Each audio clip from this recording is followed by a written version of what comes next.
LaExcellence IAS Academy. ಭರವಸೆಯ ಬೆಳಕು. Right? The first article is India, Nigeria officials meet as Chinese investments in Africa falter. Mind if I drink the coffee? And right? China is the greatest trading partner in the sub-Saharan nation. Chinese has been actively involved in almost like from the past 20 years with the sub-Saharan nations, having bilateral ties with many of the countries like they have Nigeria, then we have DRC, then we have many other African nations, and the trade has been very good. And India is the second. I mean, if we talk about the Asian country, this is the second largest Asian country which is carrying on the trade with these countries. But last year, what happened? Like IMF has actually, China is facing some economical crunch, and as a result of which, they were actually providing some sort of a soft loans or investing in the other countries like the we talk about the least developing countries or like the backward countries like which are there in Africa, and the quantum of such investments have reduced. Okay, now the vacuum has been created. As a result of this vacuum, India wants to capitalize on this. If you talk about this, if you have heard about this concept known as Vishwa Bandhu, that India is like like a country which is always ready to help others. It is reiterated by our External Affairs Minister S. Jaishankar, and he says that what is the role of a Vishwa Bandhu? Bandhu means what? I'm your friend, and I'll be always there for you in times of your crisis, and which is also evident during the COVID time that we were able to provide vaccines to many African nations. And as after this COVID only, the relations with these African countries have renewed. Okay, on one side, India is trying to assert its global presence. Okay, and on the other side, the Chinese influence in the sub-Saharan nations have been decreasing, especially of its economic crunch, so they are not having that much of money. And India is also looking to become in the next 4 years third largest economy in the world, reaching $5 trillion. And probably like 3 weeks before, there was an article given by I think WTO or IMF, which says that India has having very good potential, and if it is going to continue on utilizing all this potential, probably by next 10 years, by 2035, India will be around $15 trillion economy. Okay, so for that, what is important? You should always grow in economic sphere, and the growth in economic sphere is also going to contribute towards your increasing of soft power and making India as one of the permanent members of United Nations. Understood? The article is about that India and Nigeria, we have around $27 billion of trade happening every year. So now fresh meeting has happened, and this country are relying on India for some economic or trade activities. So the article talks about the background is International Monetary Funds last year said that the ripple effect of Chinese non-investment or the decreasing investment in the African, what happens, like if only a 0.1% decline in the GDP of China is going to affect the sub-Saharan economy so much, because it's so much dependent on these countries. Okay, why? Because of the cheap manufacturing goods. On the contrary, who is the alternative? China is not able to provide the investment, and because of the lack of investment, that much of manufacturing is also not happening. Now, who is the other alternative? Who is cheap and who is close to us? India. Yes, and we are giving impetus to make in India. Yes or no? We are focusing on the manufacturing sector. Now we have a good market open. This is the time we need to utilize this opportunity, hence the meeting. Understood? So we have a background. IMF has completely given the details that Chinese influence in the sub-Saharan region, especially in the Africa, has been reducing, right? And it has fell to below $1 billion in the last year. Okay, and the effect is like even 1.1% decrease in the Chinese growth rate also affects almost 0.5 percentage points in the African region. So that in the background of that, a 7-member delegation from India, right, had a meeting with Nigeria. The officials met, right, and talked about business. Why? Chinese investment in Africa is faltering. Chinese investment in Africa is faltering. Okay, this is the background. Done. Okay, so whenever you read any article with respect to any other country, always think how is it beneficial for India, even though if India is not involved. Like, can you give example of any world crisis where India is not involved but it is going to affect India?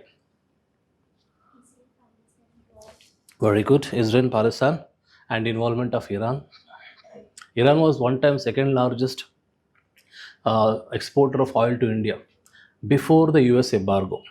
US created a sanction that you're not supposed to trade with Iran. But yes, we also have something like Iran is a part of IMEC, India, Middle East, Europe corridor, and North-South corridor, and also even for IPI. IPI is not working, but I think the development of this Chabahar port and India's involvement in this region is very much crucial. Okay, then Russia, Ukraine, yes or no? China, Philippines, yes or no? China and Philippines are actually fighting over the border issue. That talk about the exclusive economic zone. I'll finish off if it's okay. Don't mind.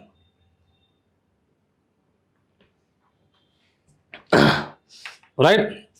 So now the Chinese property crisis. You need to understand what is the crisis in India, China. We have, I think you have been given a content about this. The Chinese are facing a property crisis, real estate crisis, and the investment is going down. It has affected what? What is the cause? Economy affected. What is the effect? Investment. Obviously, they would want to look within their economy. They would want to look into within their country and take care of it, and they won't have extra money to invest in the least income generated nations like Africa. Okay, so their investment in Africa is declining. So therefore now India is actually growing stronger. We are only marginally behind Japan and Germany, right? $27 trillion of US, $18 trillion of China, after which 4.7 Germany, 4.5 something like Japan. India is around 4.11. We are not much behind. We can capitalize and we can become the third largest economy within probably like this decade. Okay. So the enhancing the trade ties with Nigeria causing market access issues. You need to focus on certain keywords, because if you understand keywords, it would be easy for you to construct mains answers. What happens? Our education system is so flawed that we focus on words. We don't focus on the most logical thing where we can remember. Yes or no? So we are focused on the entire language of a sentence. We try to remember the sentence. You don't have to remember the sentence. Always focus on what is the crux of that para. And while writing essay also, believe me, because I've been evaluating copies for like more than a decade, right? And I've seen thousands of copies, and I've also led the team of evaluation where at one point of time I had like more than 500, 600 evaluators are working under me. So it was my job to guide them as to how to evaluate, how to rate answers. Every time, most of the time, I see that especially the freshers, they write very general answers, and it is like beating around the bush. Simple question. UPSC only wants you to write in simple language. You don't have to write complex language, but to the point. Okay. Now focus on the keyword, right? What is a trade? What is the focus of the trade? What is that? Enhancing trade. First of all, you can easily, anyone can write. So you have to enhance trade with Nigeria. That means you have a reading newspaper. So that means you have an understanding about that. In what? Giving market access issues. We have some market access means definitely we are talking about something like import and export. Yes or no? And providing certain Indian companies to come and invest in Africa, right? The concept of probably like foreign institution investors and foreign direct investment, of allowing, like probably they should have some legislation allowing Indian investors to come and invest there, and also allowing the African countries to come and operate here. And as the through the FIIs, foreign institutional investors, they can come and invest in our market also. So that is market tax. We have some issues, we have to resolve that. And cooperation in key sectors. Which are those sectors we are going to discuss about? Okay. Oh, we can't help this, right? It's better, right? I'll be explaining, because every time I have to like rub this and all. Or we have a board here, right? If you're not. Okay, so what is the keynotes? Objective of this meeting. Now this is not a ministerial meeting, this is an official meeting. You need to understand, the ministers have not met. It is the people like you, IAS officer or Indian Foreign Service officials, have actually met and delegated, right? First, the focus is strengthening the trade ties with Nigeria. First of all, what is the point? Strengthening what ties? Trade ties. This is the objective. This is the aim, right? And what is going to be the impact? It is going to diversify the India's economic engagement with Africa. Diversifying, not benefiting. India is not going to benefit that much. Okay, in terms of trade, obviously we are having a large trade deficit with certain countries like China and USA, but we can counterbalance that by enhancing our exports to these countries which are like least developed than us. Okay, that is why we need to focus on economic diversifying our trade. Obviously, when when we come across the basket of goods in which we are going to trade, this basket of goods are usually very less. Now this is where you need to diversify and bring in more number of goods. For that, you need to facilitate policies which supports the domestic industries to produce more of these products, and you're also going to provide a platform for international trading as well. Okay, right? Next, understood? Trade ties. What is the keyword? You have to write the entire gist of the sentence. Strengthening the trade ties to diversify India's export. With which country? With which country? Nigeria. Okay. Second point. Focus include resolving market access issues and cooperation. See, market access issues. Second point means we have some issues with respect to market access. Access to whom? Access to the Africans. Access to Indians. To whose market? To their domestic market. How it can be done? Through investment, through FDIs, through FIIs, okay, or through some sort of a agreement, probably like a free trade agreement. Are you able to understand? Ultimately, when we talk about market access, means it is there our commodity market access to their market, or their commodity access to our market. That is, we have some operational issues that needs to be resolved. So second point is about resolving market access issues. Are you able to understand? Right? And cooperation with sectors, because Africa is a mineral rich country. Africa is a mineral rich country but lacking resources. Yes or no? Like India, when compared to vis-a-vis China and USA, we have so much of resources. Like for example, we have largest reserves of thorium in India, in KG basin, right? And Tumulapalli reserves, but we don't have the technology or the mechanism to extract that because it is capital intensive, and we are not a country we can invest more on green economy or like carbon funding. Yes, why? Because largest population in the world, we have our priorities, then comes the and priority for environment. That is how India is working. Yes or no? Even for them also, what is important? They have natural resources. They want someone to come and establish factories. Yes or no? Even see the Bilai Steel or like Jamshedpur Tata, they were actually not carried on directly. They were actually carried on or set up with the support of UK, Germany, and Russia. These are the countries after independence helped for the setting up of these factories. They are in that stage, so they need our support. Okay, so therefore the cooperation in, obviously Africa is rich in crude oil. Africa is rich in crude oil. Okay, natural gases. So whenever the crude oil is there, it is always associated with natural gases. Pharmaceuticals. India is largest world leader in pharmaceutical exports. Okay, pharmaceuticals, chemicals, and payment system. Payment system means they are very much impressed by our UPI. They are very much impressed by our UPI. Pakistan always is completely gung-ho about how the UPI works and this, that, and all, right? But that is one thing they want to be aided. So Bharat Pay, we have Bharat Pay, right, which is a facilitator of UPI. So they want that to be also implemented in their countries. Second point. So first is trade with Nigeria, resolving some issues, which are that is the market access, and cooperation is third point. This is all you have to write. These are the key terms. Language will come automatically.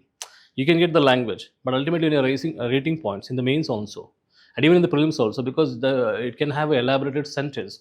But ultimately, what is the complete crux of it is focused on these areas. That will not change.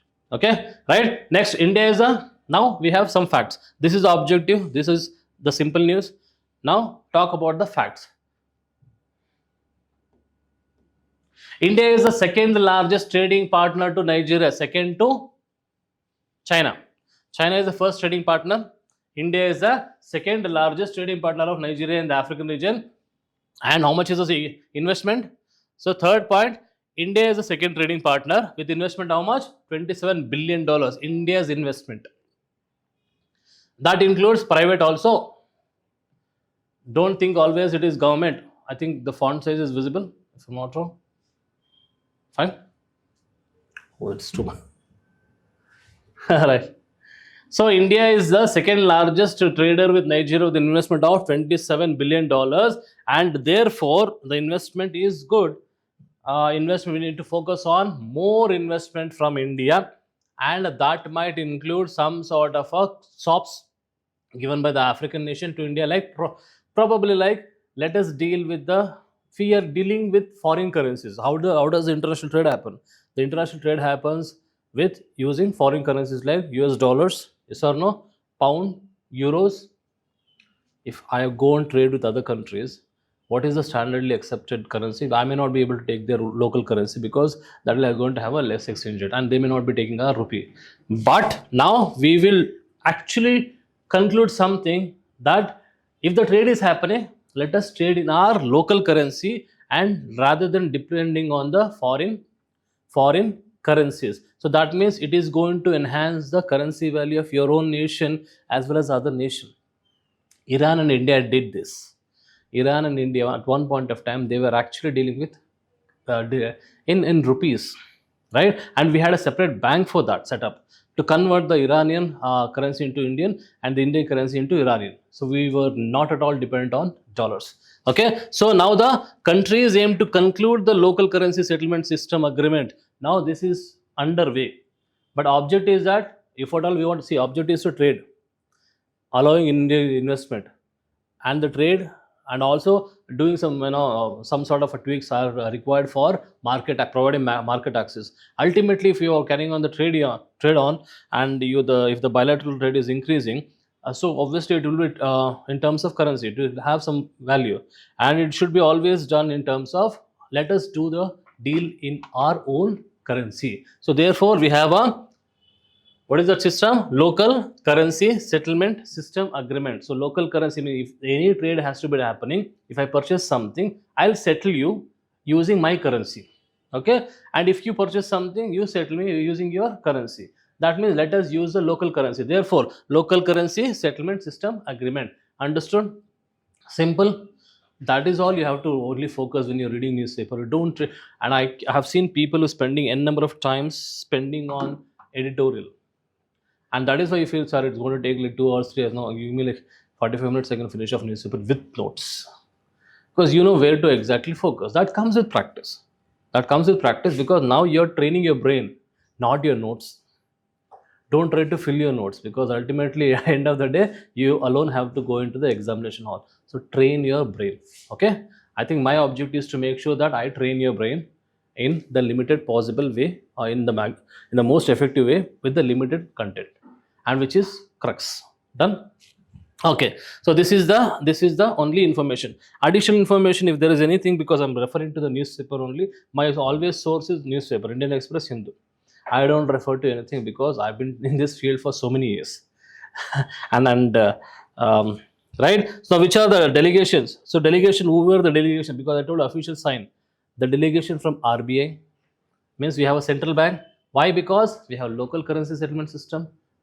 I mean, whenever you want to learn something, learn with logic. So there, if the currency is involved, RBI should be involved. Trade is there, therefore there is Exim Bank is there, Export Import Bank of India. Trade is there, therefore Exim Bank of India, right? And the payment system, which is that National Payment Corporation of India, NPCI, UPI. So these are the delegations. Now does it make sense? So we have delegation from, or the members from the RBI, members from, we have this NPCI, and members from Exim Bank. Understood? Done? Okay, apart from this, traditionally we have crude and natural gas, pharmaceuticals, right? Look, and other things, nothing more. Okay, so bilateral trade, we have $27 billion, and approximately how many companies are engaged in Nigeria's market? 135 Indian companies. These are additional, which is not given here, additional information. Since I did not get time to do this homework because I got this notes very late, I was sent with other notes. I usually make my own current affairs, but I should adhere with the institution policies, and this material is also good. Only thing is that I could not get time to do extra additional thing, but hopefully I'm able to deliver what is intended. Done. So shall we move on to the next article? Right, the paradox of India's global rise in its regional decline. Now we are focusing on, in the previous article we focused on which region? African region. Now India is in actively involving in with the Southeast nations, right? Recently we sold BrahMos to Philippines. BrahMos, the supersonic cruise missile. Why? Because they have some dispute in the South China Sea, and Philippines and China are at loggerheads, and India want to play the what China is playing. India want to do the same thing. Not bad. When it comes to IR, there is no friend, no dushman, and always the enemy of your enemy is always your friend. So you need to make sure that you put some sort of pressure. In the last class also I've actually mentioned what is the policy of USA when it comes to Asia. Now we talk about Cold War after 1945, Second World War. It was like NATO versus Warsaw Pact. Yes or no? That they might have a third world, and this power centers grew. Either the communist countries at one side and USA and all the capitalistic countries on the other side. After the fall of Soviet Union, that almost become unilateral. But now comes again Russia exerted its influence, and the growth of China also again created this power struggle. USA wants to, when Russia was growing, wanted to keep a check on that, and therefore it supported the Taliban in Afghanistan when Russia invaded Afghanistan. They equipped the terrorist organization with all the necessary equipments, and now Taliban is running the government. USA done that. Whether it's morally correct in terms of international relations, no, it is not morally correct.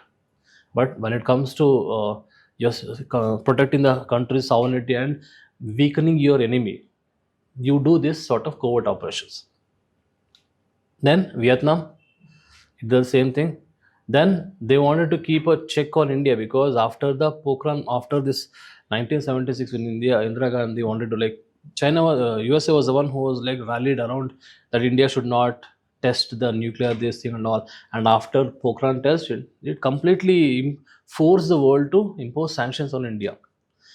So in order to counter India, they always supported Pakistan. And it is also evident from 1971 also, when they tried to send the 7th Fleet, and who came to our rescue? Russia came to our rescue. They blocked them. Otherwise, USA had this. Now China started, even though China and USA is having the largest trade and largest number of Chinese companies are there within USA, but still they are traditional enemies. Not outrightly, but definitely they are trying to show their might. So now they want to counter China. Pakistan is not ill-equipped. Pakistan is not equipped. Who is now growing as the strongest regional power? India. Now they are coming to India saying that in India, US people bye-bye. Hindi chini bye-bye gone. Are you able to understand? How does the international... And they are also becoming very close. Obviously, after the 45, after Hiroshima and Nagasaki, entire control of USA and Japanese relationships grew well. And very recently, even Japanese were also allowed to have their own army, which was completely abandoned after the Second World War. China, USA, now they want to circle the China and create a pressure. So therefore, they are becoming close with Japan, India, Australia. Why? And now Philippines. This is how international relations or international policies work. Are you able to understand? India focused on outside, but the article is about you are focusing on outside countries. You are going to Africa, having relationship with Nigeria, Congo, and other countries. You're going to Southeast Asia. You're going to the South China Sea, but you forgot your neighbors. You left the vacuum. Who filled the vacuum? Chinese came. Nepal was a traditional partner of India since independence, and we know that we have There is no border fencing with China, Nepal, and India, and even Indian currency. You don't even require passport to travel from Nepal to India, and this was actually misused by the terrorists in the Pakistan, and they were able to route the fake Indian currency notes from Nepal to India, right? So Nepal, this the after the Madhesi government was favorable to India, but other government is not favorable to India. They were anti-Indian, and they almost moved closer to Chinese. Same thing happened with Sri Lanka. Yes or no? Sri Lanka, because they use the Buddhist card. Are you guys understanding, or is it boring? ಏನಪ್ಪ ಯಾಕೋ ಸ್ವಲ್ಪ involvement ಇದ್ದಂಗಿಲ್ಲ class. Did you guys have class in the morning? I know my face is not that pleasant, but what I say is important ಅಲ್ವಾ? ಅಲ್ಲ, ಒಳ್ಳೆ ಯಾರೋ madam ಇದ್ದರೆ ಚೆನ್ನಾಗಿರ್ತಿತ್ತು, ನಿಮಗೆ ಫೋಕಸ್ ಮಾಡ್ತಿದ್ರಿ. But okay, fine, please bear with me with this face. Jokes apart, coming back, right? So Nepal, India, almost Nepal was very good. Bhutan, we have it because Bhutan, in fact, now in budget kuda nave ಮಾಡ್ತಾ ಇದ್ವಿ. Bhutan is close to us, but when it comes to like Pakistan, obviously they even give a portion of POK to China, right? As a show of friendship, they gave that region. Sri Lanka, and the recent one is Maldives, right? Who is that? Muzi, anti-Indian and pro-Chinese. This article focuses on that only. That you are focusing busy on so many becoming the world leader, and you ignored your neighbors. Now you have to pay the price. This is what is happening. But eventually, these countries will understand the Chinese having this debt trap policy. How they ruined the, economy, or like they would come to your country, try to offer soft loans, and we are not in a position to clear that because they know they don't have the capacity. They'll take control of your port or the airport which they have constructed, which they've been happening in the Hambantota port of Sri Lanka and Gale, right? Eastern part of Sri Lanka is operated by Chinese. Eastern part is operated by the Chinese only. Done. And western parts India have contributed towards the ports. Now with this Myanmar also, they're trying to do that with Maldives. Then we have this side, Myanmar, Gwadar, Pakistan. We have this string of pearl theory, right? India is also doing the same thing, right? We are having good relationship with Japan. We have a relationship with this Indochina, Laos, Vietnam, Cambodia, Philippines, right? BrahMos missile, which is very important. And Russia and China is growing closer together because India started moving towards USA. That is common now. It is not permanent. It will keep on changing. But we are not taking up any stand with respect to India or Russia. Okay. Now coming on to this. First, India's global rise is marked by the economic growth. First of all, acknowledge the fact India is rising globally. Yes or no? It is rising economically, I should say. To be precise, India is rising economically, and it is showcased with the amount of trade activities we are having with other nations, and amount of the free trade agreement, CECA, CEPA, right? Comprehensive Economic Cooperation Agreement, Economic Partnership Agreement, free trade agreements we are having with many countries, and we are important members in organizations like G20 and which is that recent one.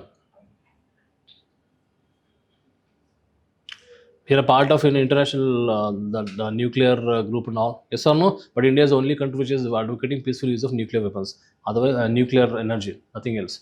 Right? So India's rise is happening economically, right? In military also we are being improving because the recent test fire of Agni 5 missile, and it can almost wipe out China.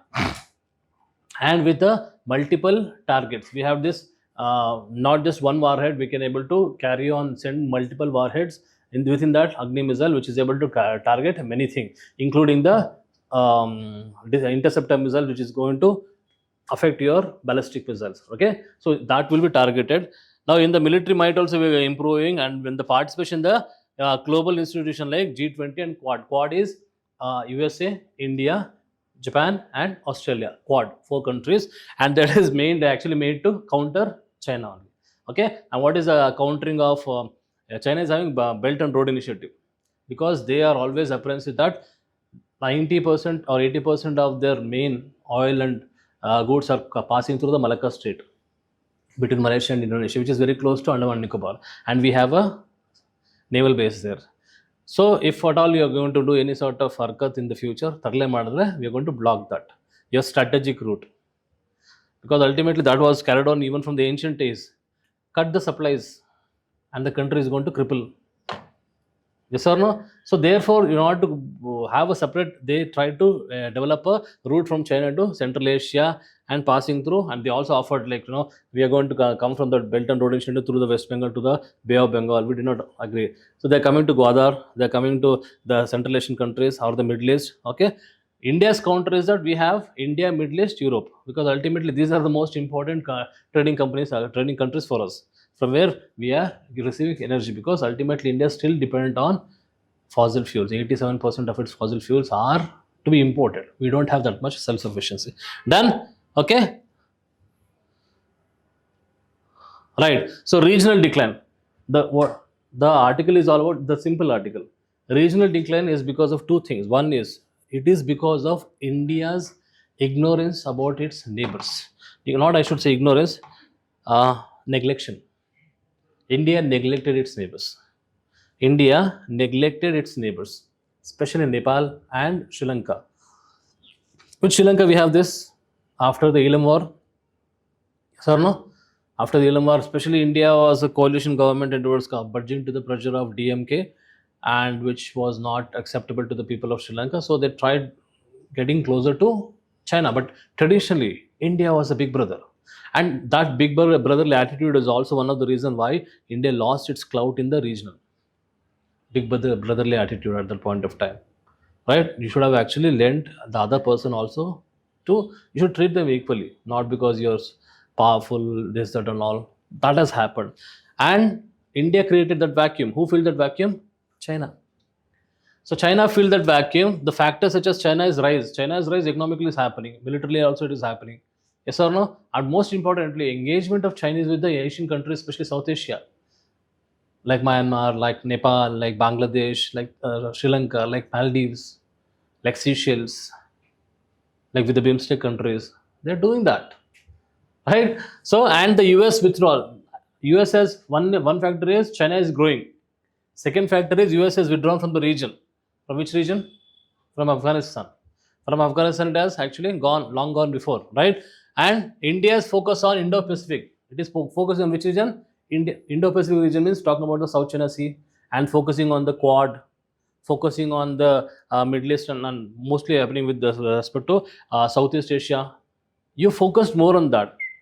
Have you heard about this lookist policy of India? It turned out to be actist policy. Now renewed interest with the Southeast Asian nations, but we completely ignored our neighbors. And if you look at the UPSC syllabus, India's relationship with its neighboring countries, that is most important. First of all, you should focus on your neighboring countries. What are the trade and what are the bilateral activities? Right? These are the causes. Focus on the Indo-Pacific has shifted, and the regional balance of power is actually went in favor of China. So who is responsible? We ourselves. What is required? Don't give up on your neighbors. And there's nothing like, they would be angry on you or like they would be dissatisfied. You give them some sops. You go and engage with them. Again, they'll develop that clout. Simple as that. It's like international relations is like they won't be angry with you like kids. You just offer them lollipop, they'll come behind you. Simple as that. But you should be in a position to go and offer. Did you do that? No, you did not do that. Right? So China's rise explains India's regional decline. China's rise in the sense what? Chinese engagement. You did not engage. You have lost that opportunities. And this was also there during our preparation time, probably like 6-7 years before. Then it was rising. Now it has actually completely become a master. And they're even trying to influence the policies of a nation. They're even supporting the political parties who are in their favor. And they're in a position to completely, design the electoral outcomes of a nation. That becomes a part of your electoral agenda. Right? Okay. So Chinese rise explains India's regional decline, posing stiff competition for influence in the South Asia. We created the vacuum. They So what has to be done? Therefore, the way ahead means, first of all, try to renew the first point is always try to never give up on your neighbors. Neighbors are important, except Pakistan, with whom we are having hostility since ages because we have a long history. Okay, and Pakistan never learned its lessons after losing repeated wars. Also, it is something like, parallel government runs there, especially guided by the military, and they have some their own definition of anti-India activities. Okay, with Pakistan it will take time, but with other countries we can easily mend, because Bangladesh is important because we supported Bangladesh liberation war. Sri Lanka, we can still, with Maldives also. Maldives, when day before yesterday, Maldives president was requesting Indians to please come on, to the country. Yeah, with some amendment, they may be allowing Chinese companies, but we should also not give up. But fine, okay, we have certain things, and our Lakshadweep is growing well. Good. Maldives is not that much important, but it comes to other nations like Nepal or like Sri Lanka or like Myanmar or even other countries, which is like the Horn of Africa. We should not give up on these countries. Done. So first is modernize approach in the region. So first of all, your approach in the region is flawed. You need to renew the bilateral engagement with the neighboring countries. How? Find some avenues where you can contact, where you can enhance the cooperation. First, always it is like there are different ways of cooperation. Can you please come up? First is trade, economic cooperation. Then we have political cooperation. Obviously, they were for the constitution also. We helped them for the setting of the constitution, for Nepal's constitution. India, because being the largest democracy in the world, we helped them. For Afghanistan, we built the constitution house. Yes or no? We were building the railways. We were building the roadways, ports and all. How? Engagement, how? Tell me. Very good, very good. Electricity, right? So hydroelectric power generation and power sharing with these countries. Good. Kali River hydropower. See, that is coming from Nepal, and Kaladan multimodal project that is connecting to the northeast region. You're talking about the Myanmar. I'm talking about Myanmar. We have not bad relations. We have good relations. And Kaladan multimodal transit system start from, even we are also having this sea route now from Sitwe. It is again extended up to Sitwe, right? Game connected even to the Bangladesh region. Okay, so that is there. We're talking about the Indo and Nepal region. So Kali River flows to that. They don't have we are investing. So whatever the power is generated, we are distributing. So we are helping them. So we can focus on bilateral agreement or relations enhancing, for example, with Nepal by producing hydroelectric power. Second, by providing soft loans. Third, by providing some, not loans, grants, something like that. You go and involve in infrastructural activities. Do not involve in their politics. One of the mistake India committed is that involving in their politics, internal politics. You should not do that. First of all, try to project that you are the well-wisher of a nation, irrespective of whosoever is the power, right? We are not going to see, like Myanmar was under military junta government, right? And world was supporting, we are rallying behind Aung San Suu Kyi. But we have to have relation. Now we cannot even sever ties with even though Taliban was a terrorist organization. Now they are running government. You have to look for your interest, safeguarding your sovereignty, and also having a conducive environment with your neighbors, right? And it was when the hijack of Indian Airlines happened, it was actually sent to Kandahar in Afghanistan. It was Taliban only which were negotiating. Right? Taliban don't have any animosity against India. It is some terrorist organizations which are there in Pakistan. Right? We'll have a discussion. So first we should renew our interest, renew our relationship with the neighboring countries. Second, find new ways of cooperation. Third, involve in the more of economic activities. That is here where you can actually influence your cloud. Now that the Chinese influence, although we have China is actually facing the crisis, it is again a vacuum created not just in Africa, with the Indian neighbors also. You can involve. We do have resources, right? Revisiting the traditional conception of region means one of the relation was trade. Second is political. We don't have. Chalo, theek hai, let us not interfere. Also, people to people relation, cultural. All the South nations are having the same sort of culture. Yes or no? We have same ancestry. We have same culture. Some of the festivals, and most of them are Hindus also, and Buddhism also grew in India. which is a part of Buddhism, is a religion in Sri Lanka. Is also there in Bhutan, Nepal Hindu nation, right? We have to find these avenues, not just trade, people to people relation, cultural relations, engagement, student exchange programs. All these points you can write in means. Why? Because these are something which is going to give you marks, and that shows that you have learned something. You have a diversified opinion, not just one single narrow opinion. You have multiple opinions, right? Student exchange program, university exchange programs. Then at the academic level, at the science and technology level, so much of natural energy is available there. We can help them, harnessing the solar energy, because we are going to be this part of the global solar alliance. India, we are a global leader in producing solar energy. We can help them out. Yes or no? That is how you engage. Meeting has ended after 40 minutes of idle time. Okay, idle time. Why?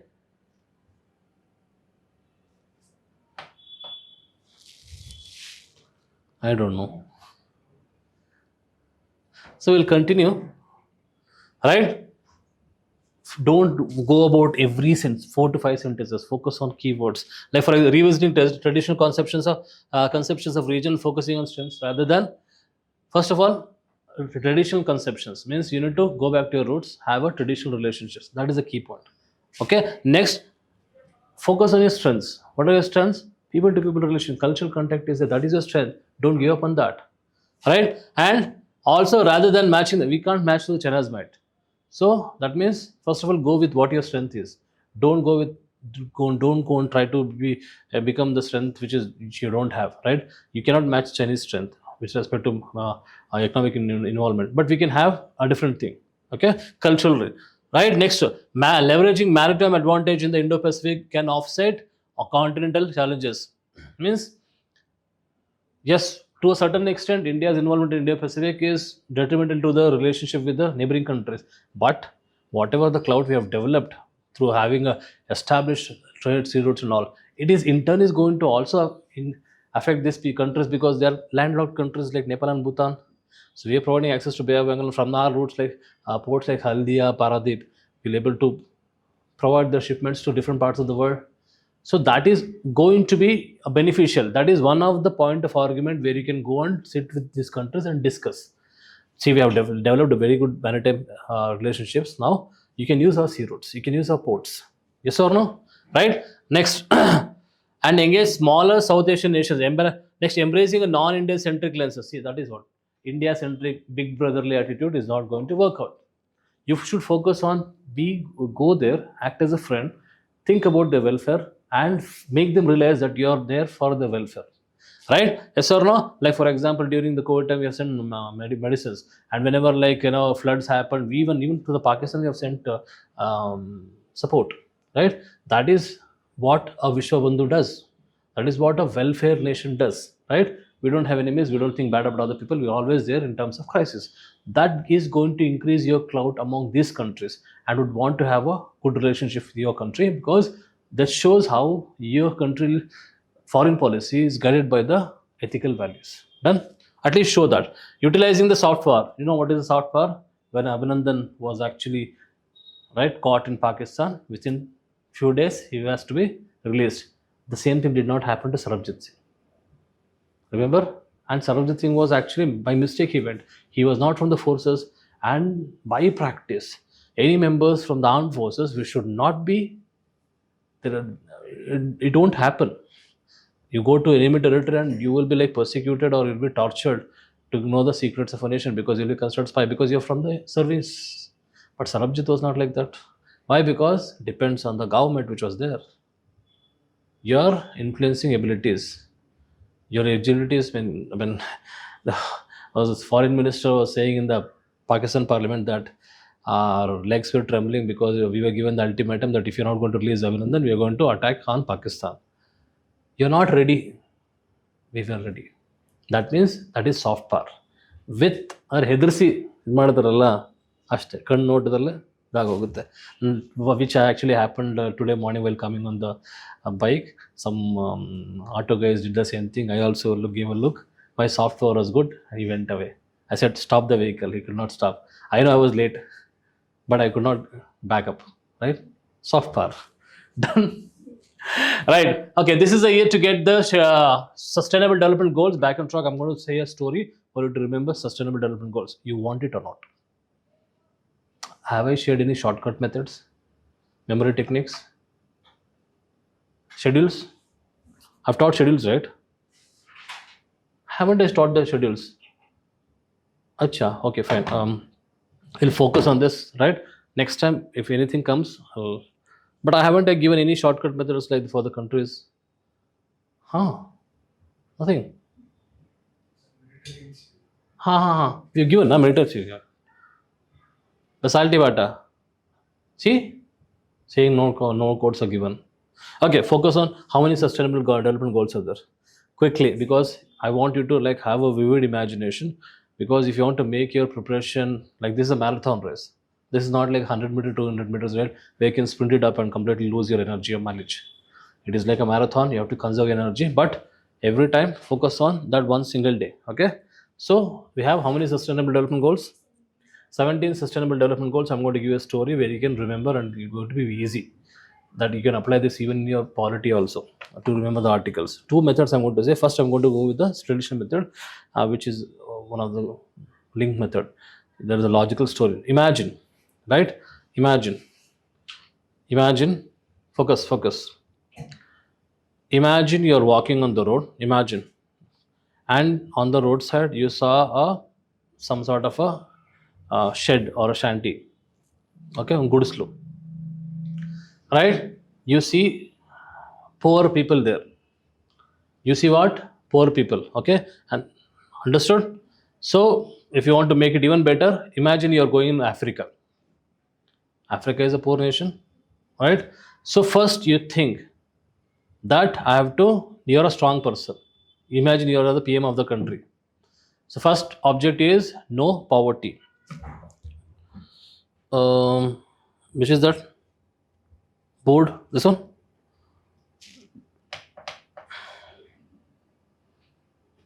It stopped sharing. Should I have to call them?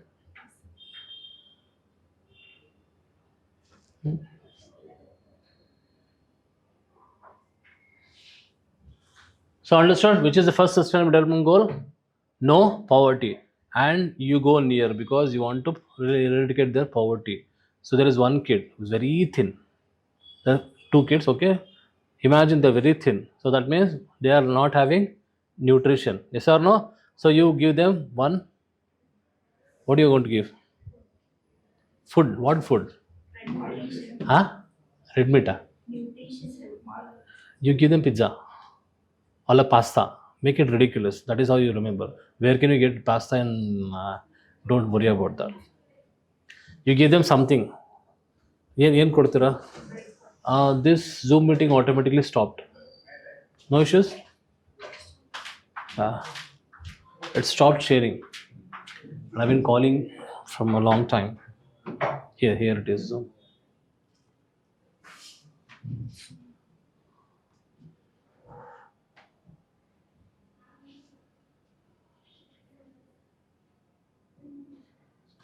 This is being recorded, right? Recorded on Zoom. ಅಯ್ಯೋ ಮತ್ತೆ ಆಗ ಸುಮಾರು ಹೊತ್ತು ನಾನು ಆಗ್ಲೇ ಕಾಲ್ ಮಾಡ್ತಾನೆ ಇದ್ದೆ, ಯಾರೋ ಬರಲಿಲ್ಲ.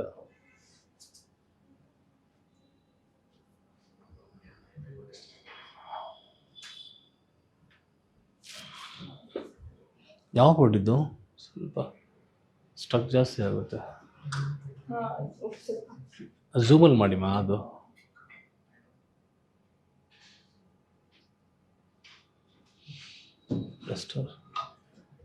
We did not do anything, na? It shut on its own.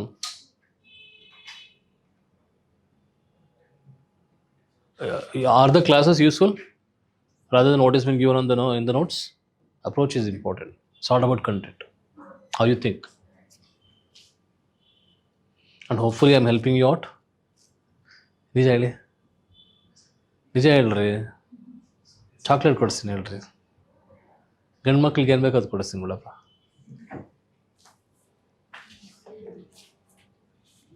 Tea ಸಾಕಲ್ಲ, ಟೀ ಮಜ್ಜಿಗೆ ಕೊಟ್ಟರೆ ಸಾಕಲ್ಲ. ಚಾಕ್ಲೇಟ್ ಕೊಟ್ಟರು ಗಂಡು ಮಕ್ಳಿಗೆ ಏನು ಚೆನ್ನಾಗಿರುತ್ತೆ. Honestly, I don't like chocolates.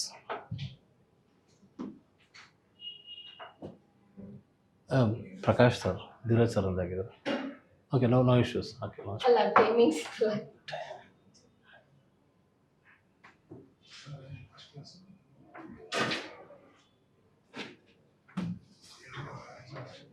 I'll extend the class up to 1:30.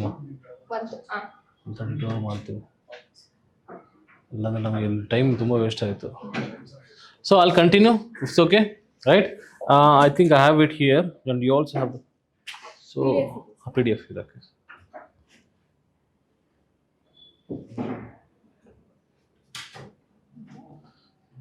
ಎರಡು ಒಂದೇ. Second. Okay, fine. Thank you. ಯಾವ ಬೋರ್ಡ್ ಇದು? ಬೆಂಕಿ ಅಲ್ಲ, ಸೆನ್ಸಸ್ ಅಲ್ಲ, ಅಷ್ಟು ಯೂಸರ್ ಫ್ರೆಂಡ್ಲಿ ಇದಿಲ್ಲ, ಯಾಕಂದರೆ ರಬ್ ಮಾಡೋಕ್ಕಾಗಲ್ಲ. ಮಾಡ್ಕೋತೀನಿ ಬಿಡಿ, ತೊಂದರೆ ಇಲ್ಲ. ಡನ್. ಓಕೆ, ಹಾಂ, ಇಲ್ಲಿ ಬರೀತೀನಿ ನಾನು. Right, focus. We have net, right? ಆಮೇಲೆ ತೋರಿಸ್ತೀನಿ ನಾನು. ಫಸ್ಟ್ ಸ್ಟೋರಿ ಕೇಳ್ಬೇಡಿ, ಇಲ್ಲಿ ಬರೀತೀನಿ ನಾನು. So first is that you saw a person, first sustainable development goal is no poverty, right? So you go to that person, you go there and you see two kids. Imagine, are you able to see two kids? Very thin, almost skeletal, and you give them what? ಏನು ಕೊಡ್ತೀರಾ? ಮುದ್ದೆ ಕೊಡ್ತೀರಾ? ಕೊಡಿ, African ಇದಕ್ಕೆ ಮುದ್ದೆ ಕೊಟ್ಟರೆ ಅದು ಒಂಥರ ಚೆನ್ನಾಗಿರುತ್ತೆ. Okay, imagine. So you give them what? Food. So now their hunger is 0. They ate. You are actually quenching their hunger. So second sustainable development goal is what? Zero hunger. Quick. Third, imagine after eating that mudde or that food, both kids became strong. Imagine one kid became very strong. You have seen that reel, na? The person does that. Imagine it. He becomes very strong. Imagine that he becomes like a bodybuilder, right? So when after quenching the hunger, right, what happens? Health improved. So what health? Good health and well-being. Good health. So imagine that the kids health and well-being. So body suddenly, it was like this, he became completely strong. Okay, now after becoming strong, he said that now I go to school, right? So you say that now you become strong, or you say that you become strong, don't waste time, go to school, and you see, give that kid quality biscuit. What biscuit? Quality biscuit, and send to school. So quality education. Are you able to imagine? See, it is always good. Don't write, you will definitely get it. Imagine, first of all, don't write. Close your eyes and imagine. That is better way of learning. If you're able to write, only write, you won't be able to imagine. Okay, so third is good health and well-being. Fourth is quality education, right? So you're sending that kid with giving the quality biscuit and sending to the school. A girl child is also there. She's asking, uncle, auntie, me? You said, stop, take your sister also. Now gender equality. So fifth is what? Your gender equality, right? So now you're sending both in the school. Obviously they're going by walk. Imagine that you're watching them, both are holding the slate, hands, and going. Boy and a girl, strong. So again, repetition. You're walking in Africa, you saw a shanty or a slum or a shed. So first is they're completely poor. So what is the first objective, first sustainable development goal? No poverty. Second, they are very thin, give them food, pasta or ragi mudde. Okay, second, giving that food is zero hunger, means because you have actually quenched their hunger. They said, oh, now eating that, they said zero hunger, and after which they became very bulky, strong. You've seen that cartoons, nah? Suddenly they'll grow in Tom and Jerry, right? And third is good health and well-being, right? After that is the kid says, boy says that you want to go to school, so you send them quality biscuit, you are sending him to the school. So fourth sustainable goal is quality education. Now the girl says, what, uncle, right?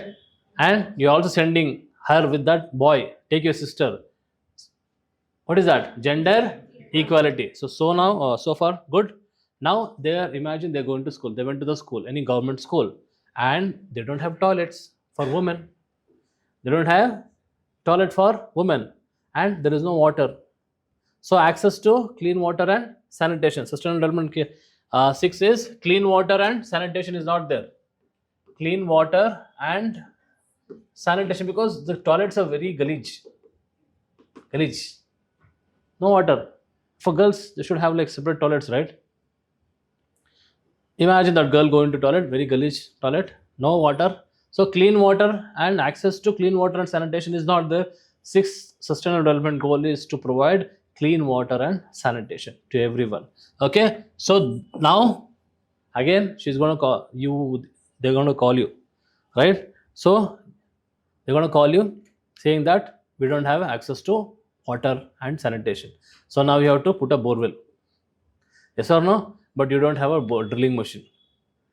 You have to use some sort of a energy which is very cheap, affordable, and sustainable, right? Through which, I mean, okay, you have actually put a bore, but for that you don't have electricity. So you are focusing on installing what? Solar panels on the school building. So that is what? Affordable and clean energy. Which is that? Affordable and clean energy. Affordable and clean energy. Right? Faster. Right? Okay, next. Understood? So she goes to toilet. It is clean. What? Clean water is not there. Sanitation not there. So your 6th sustainable development goal is clean water and sanitation, for which you have installed a bore, but you don't have electricity. You installed solar panel, which is very cheap, right? Affordable and, tell me, affordable and clean energy. Affordable and clean energy. So for now, for one school, one bore, okay, fine. Now it has to be, many other schools are also coming. Imagine that from the surrounding 40-50 villages, all the kids came. They said that we have to be installed. Now it requires lot of labor. So you're going to call home the parents of these kids, African parents, whosoever, or village parents. Yes or no? And these parents do not have work. So what are you providing? They are providing them with the decent work. What is the work? To install the solar panels on all the schools, right? So decent work, and yes or no? You provided them with a decent work, and because of that, their economic growth improved. And economic growth, decent work and economic growth, right? So 8th sustainable development goal is decent work and economic growth. So decent work to whom? Imagine the parents of the kids, right? They're coming and installing. You're providing them with the decent work. Yes or no? And their economic growth improved. So once their economic growth improved, right? Now you felt, oh, this is a very good business. Let me start a solar company. You thought of starting a solar company. So which requires larger investment, infrastructure, innovation. So 9th sustainable development goal is 3 I's.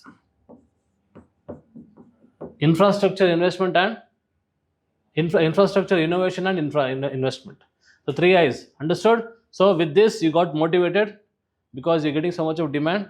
You started a company, solar company, right?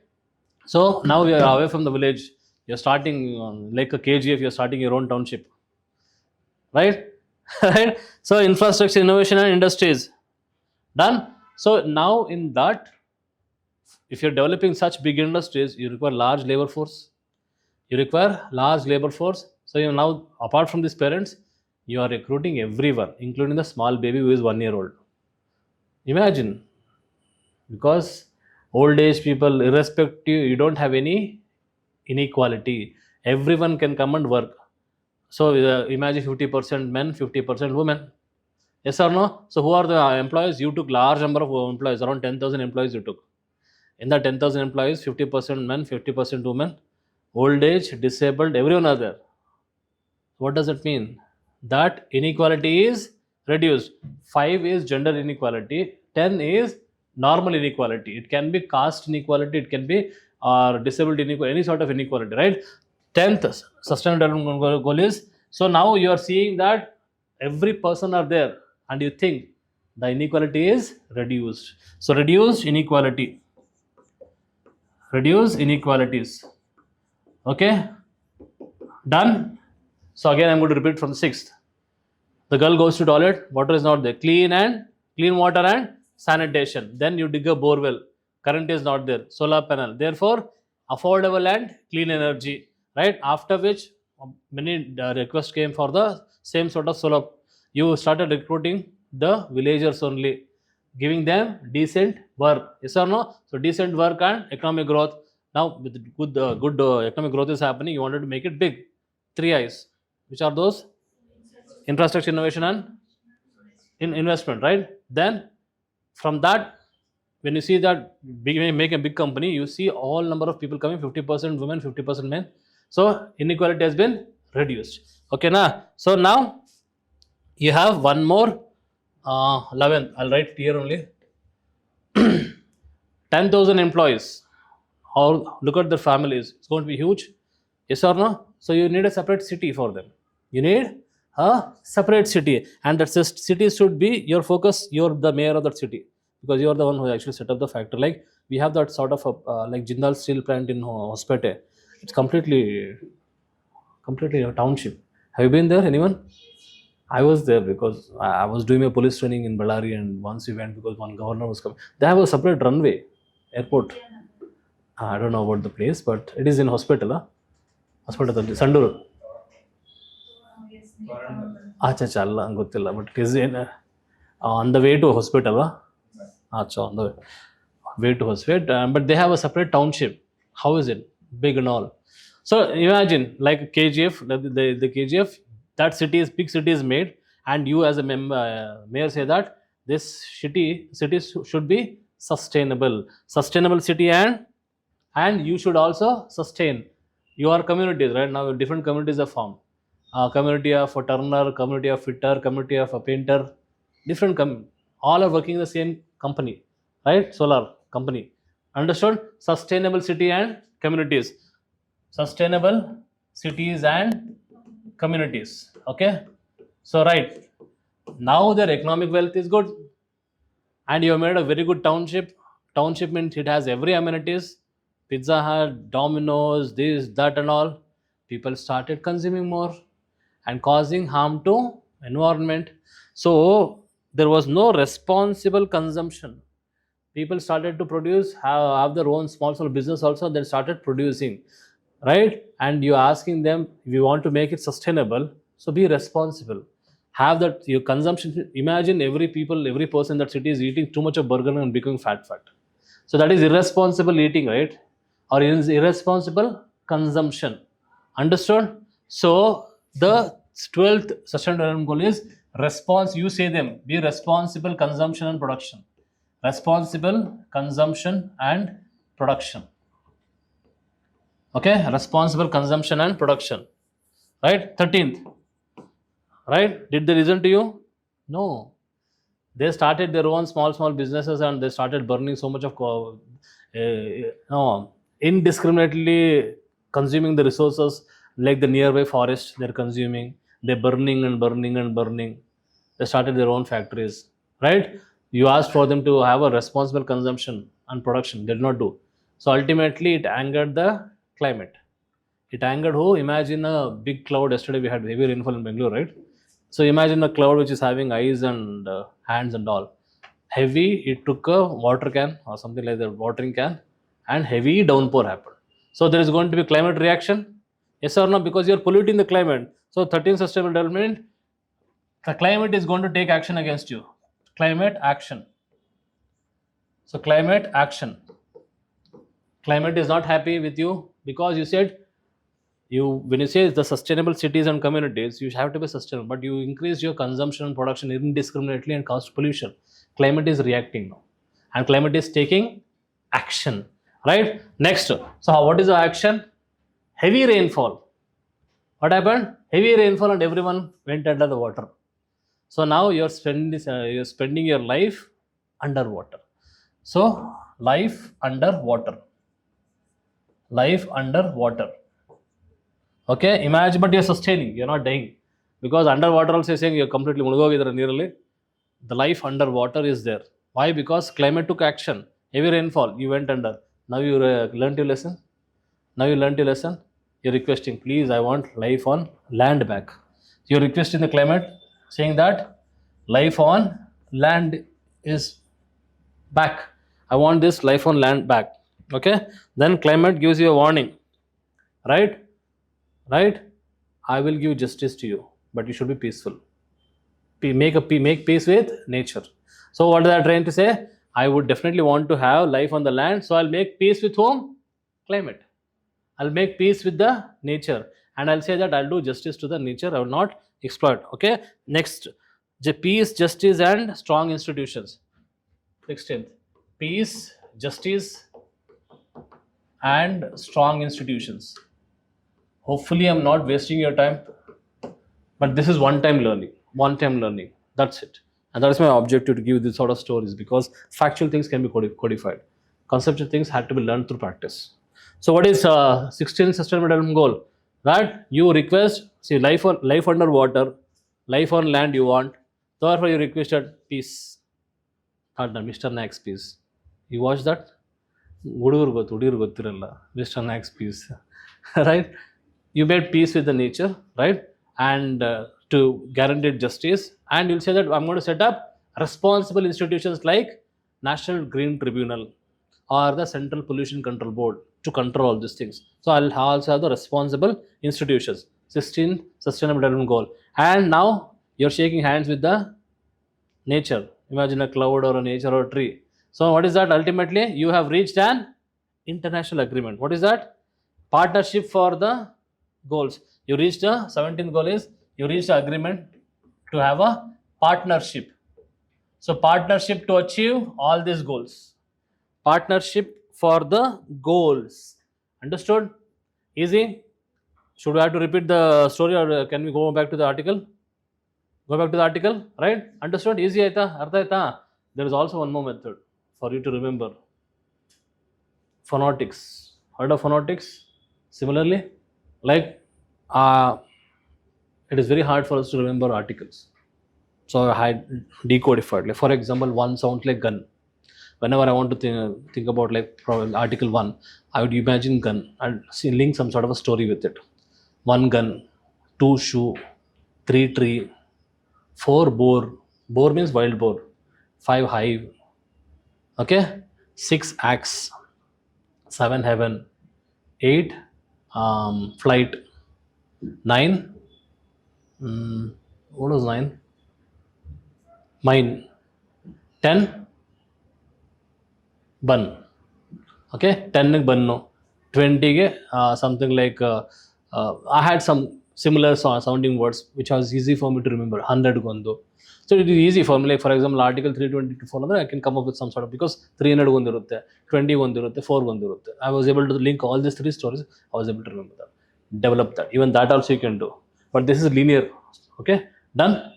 But if you want to exactly ask, suddenly Sustainable Development Goal 15 is ಗೊತ್ತಾಗಲ್ಲ. ಎಲ್ಲ sequence ತಗೋಬೇಕಾದ್ರೆ you can also develop that. Done. Shall we go? Oh, I have to rub this.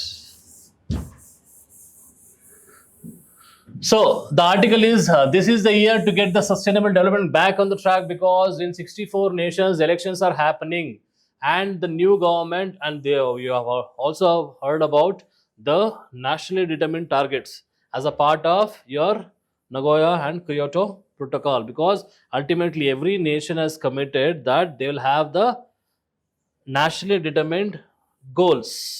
Means what is our objective? We have to reduce the greenhouse gas emission, and for that reducing the greenhouse gas emissions, you should have, earlier it was made some targets were made that before the global environment should not rise more than 1.5 degrees Celsius of the pre-industrial era time.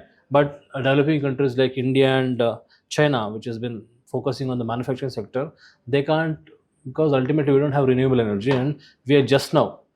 And whatever the effects you see in the climate change is because of the complete and irresponsible discharge of gases by America and European countries during their industrial revolution.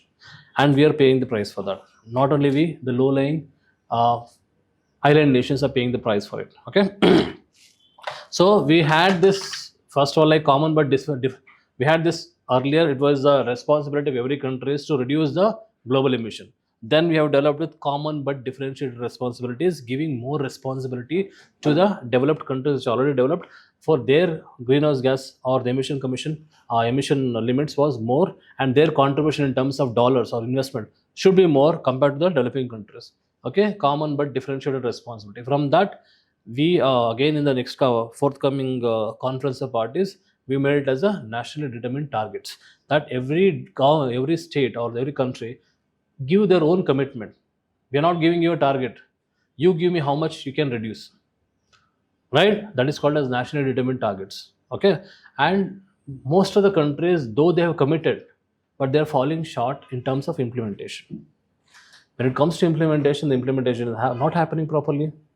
So there is a gap between what we conceive, what we execute. Understood? Article is about there is slow progress in the sustainable development goals. How many sustainable development goals are there? 17. And that also involves poverty, hunger, right? Clean water, climate action, so many things.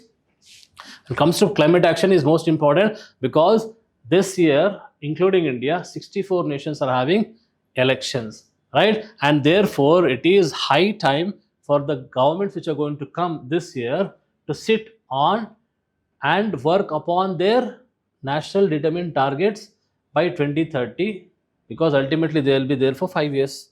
Most of the countries have 4 years or 5 years, 10 years, and this is a high time because we have a target, because this is what you have committed for. By 2030, this is going to be my global emissions, this is going to be my global temperature. Understood? So therefore, the United Nations on the Sustainable Development Goals highlighted they should show progress towards achieving the 17 goals by 2030, which as of now is very slow. It is a reminder. Yes or no? ಅಮ್ಮ ಅರ್ಥ ಆಗ್ತಿದ್ಯಾ? Catch ಆಗ್ತಾ ಇದೆಯಲ್ಲ? ಆ ಕಡೆ ತುಂಬ ಕುತ್ಕೊಂಡ್ಬಿಟ್ಟು ಹೊರಗಡೆ ಕುತ್ಕೊಂಡಿದ್ರ out of this India you are there in Lakshadweep ನಾವು. This is the Indian mainland. But hopefully you are able to follow because ಕಾಣಿಸ್ತಿಲ್ಲ ಅನ್ಕೋತೀನಿ. ಫೈನ್ ಅಲ್ಲ? ಕಂಫರ್ಟ್ ಆಗಿದೆಯಲ್ಲ ನನಗೆ, ಅದಕ್ಕೆ ಅಲ್ಲಿ ಕುತ್ಕೊಂಡಿದ್ರ. ಕುತ್ಕೊಳ್ಳಿ ಮತ್ತೆ ತಮಾಷೆ ಮಾಡ್ತೇವೆ. You can sit wherever you comfortable. Okay, done. So despite some improvements, we had some improvements between 2015 and 19, but it is insufficient. In between something came, evil, especially COVID. After COVID, sustenance of people was not like that became a matter of challenge. Who would focus on environment? So you're completely countries, whatever the 6-month downturn in the economic activities, countries wanted to recover because most of the countries, including the US and China and European countries, went under inflation and very poor economic growth. And India is one of the countries which are having like 7+ GDP. Look at USA. Yesterday 2%, 2.3%. Recover bahada countries kadame aitu, but India is actually maintaining that steady growth, and next year we're going to be 7.2, 7.5. But who played the spoil sport here? It was COVID pandemic. Though we are having a very progressive endeavor towards achieving this goal of zero emissions by 2030, or reducing the fossil fuel emission, but COVID affected that, and our objectives what we kept has been discontinued. Yes or no? Right? So this is the spoil sport. So therefore the concerns, this is one point. If a question comes in the mains that efforts towards the realization of sustainable development goals did not happen as intended, right? Because you say zero hunger means by 2030 you have to reach this. Zero emission by 2030 you have to reach this. Access to clean energy, you should have that. All the 17 sustainable development goals. But something came in between. What we consume and what is reality is not happening. What are the reasons? If the question comes like that, explain the reasons, or like enumerate or discuss. Talk about first thing. First is COVID. Second, what you conceive, what you actually implement, gap.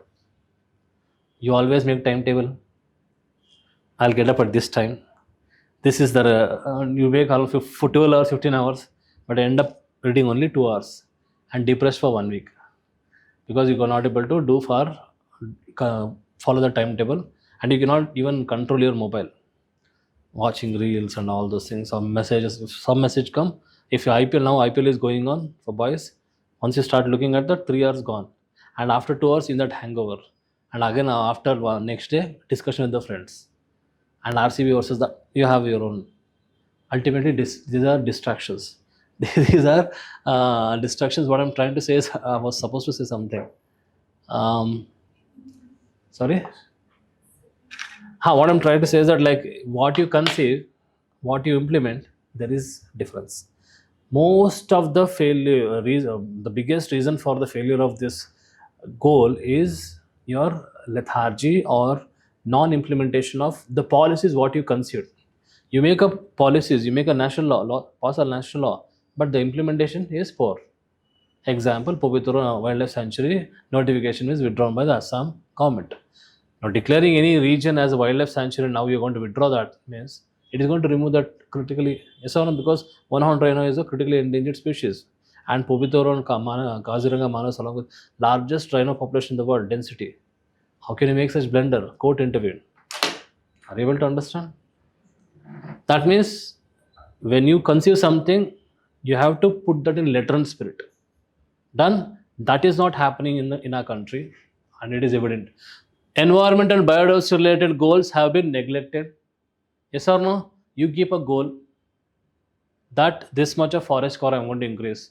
Ultimately, you end up destroying even the marginal forest also, encroachment and all. You say that I'm going to ban the plastic, but you still continue to use the plastic. You only try to regulate but not ban.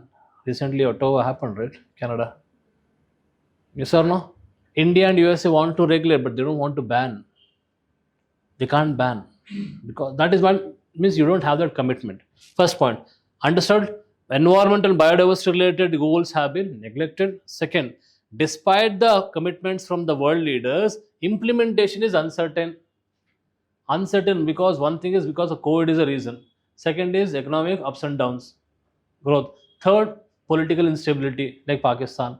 Pakistan, none of the people, prime minister have completed 5 years term. How would they focus on this? Stable political government is also important for a continuity in the policies. ಇಲ್ಲಾಂದ್ರೆ ಏನಾಗುತ್ತೆ ಹೇಳಿ, ಪಾಪ್ಯುಲಿಸಮ್ ಆಗೋಗುತ್ತೆ ಅಲ್ಲ. ಈ free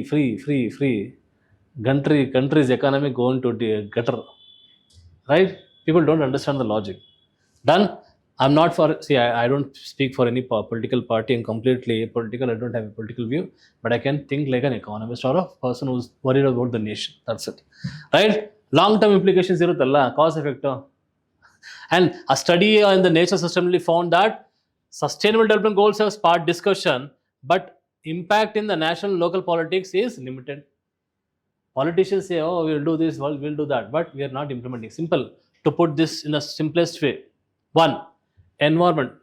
ಬೇಕಾ ಬರ್ಕೊಳಂಗಿದ್ರೆ ಬರ್ಕೊಳ್ಳಿ. ಇದು 3 point small ಹೇಳ್ತಾ ಇದ್ದೀನಿ. Environment and biodiversity related goals are neglected. Neglection of the environmental and biodiversity goals. Okay. Second, poor ground level implementation. Second is poor ground level implementation. By whom? By everyone. Government, state government, central government, forest department, every ministry. Food and civil supplies ಕೊಡಬೇಕಲ್ಲ. If you say zero hunger means you have to provide food, but you're not able to fulfill. Why? Because you're not able to procure, or if you're able to procure also, wastage is happening because you don't have proper storage facilities. And because of the failure of monsoons last year, drinking water is not there. How can you ensure clean water and hygiene? This sort of things are going to be there. Second is implementation. Third, lack of political will. ಅಷ್ಟೇ. Third point ಅಷ್ಟೇ ಹೇಳ್ತಿದೆ, ಇನ್ನೇನಲ್ಲ. Lack of political will. That's it. It can be national or international level.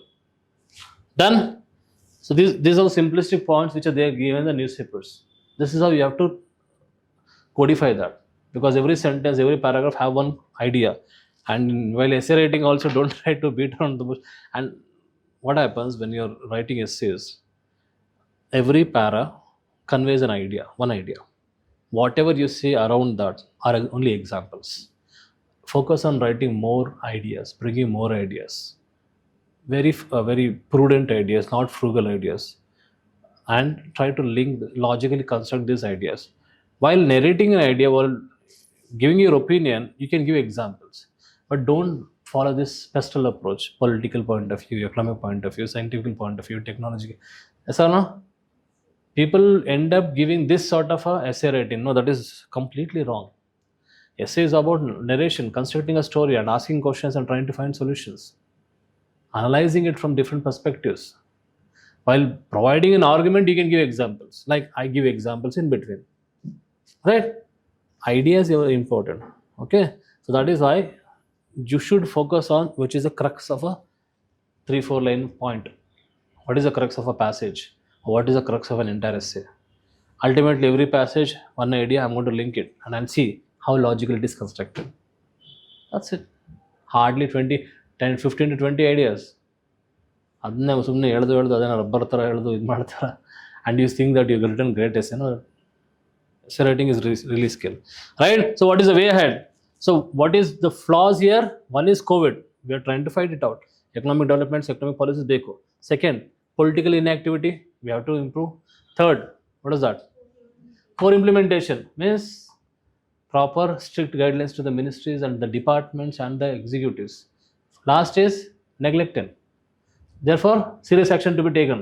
Like for example, Kudremukh mine was closed because it was in the ecological sensitive zone. Madhav Gadgil report gave that most of the, if it was followed, 60% of Kerala would have been in the ecological sensitive zone and no activities was to be carried on. Then came the Kasturirangan report. Identifying certain eco-sensitive zones, protection is important. At the same time, livelihood of the people who they depend on that region is also important. You need to balance growth with development. Development with environment sanctity. You have to balance. These sort of questions will happen every year. Okay, na? So what is now way ahead is given by not you, but it is given by United Nations report. What is that? Future is now. So future is now. So this is how you conclude your answer or way forward. Because this is not your way forward. Otherwise, what you'll say? You should do this, do that. No. Go technical, right? What is the report says? Future is now.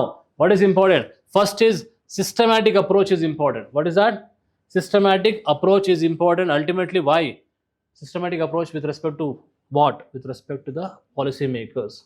With respect to the policy makers, we should have a clear systematic policy. Second, clear guidelines about implementation. Third, clear legal sanctity. If in case it is actually violated, punishment is there. Yes or no? People fear punishment. That is why we don't jump the signal if the police constables are standing there. Yes or no? Fear of punishment. Otherwise, we don't commit arson, dacoity, robbery because fear of punishment. Imagine if there is no law, what will happen tomorrow? Understood? People are inherently, what should I say, primeval, very savage. Things ಹೇಳನಲ್ಲ mentally that mob mentality ಬಂದ್ಬಿಡುತ್ತೆ. Right? So first is you should have a systematic approach because you have a target, right? We have this 2030 target. If you want to realize that, you should have a systematic approach. How? Instead of going one after the other, take 2-3 sustainable development goals and address it together. We can do that. Yes or no? Food security, poverty, probably like clean water and sanitation, climate action comes together. Yes or no? Or soil conservation comes with that only. So take up multiple sustainable development goals simultaneously. Next, leveraging governance. Governance means good governance, implementation, good actions, good statutory laws. Right? Economy means obviously we're talking about that our investment in green GDP is very less. Our investment in environment in terms of GDP is very less, only 5%. And in that 2.5, more than half goes for mitigation, not for planning. ಆಯಿತು floods ಆಯಿತು ಅದಕ್ಕೆ funds release ಮಾಡೋದಕ್ಕೆ almost 2/3 of the funds goes in that only. How can you provide for preparedness and action plans? Not there. So less of investment. Individuals and collective action. Collective action means convert environment. Okay. Next, the Sustainable Development Goal Report 2023. So we have 2 approaches, and this is way forward. Very good answer. This is how you write answers in your mains. So as per the Future is Now, which is UN report of 2019, and the United Nations Sustainable Development Goal Report. This is hot, they say.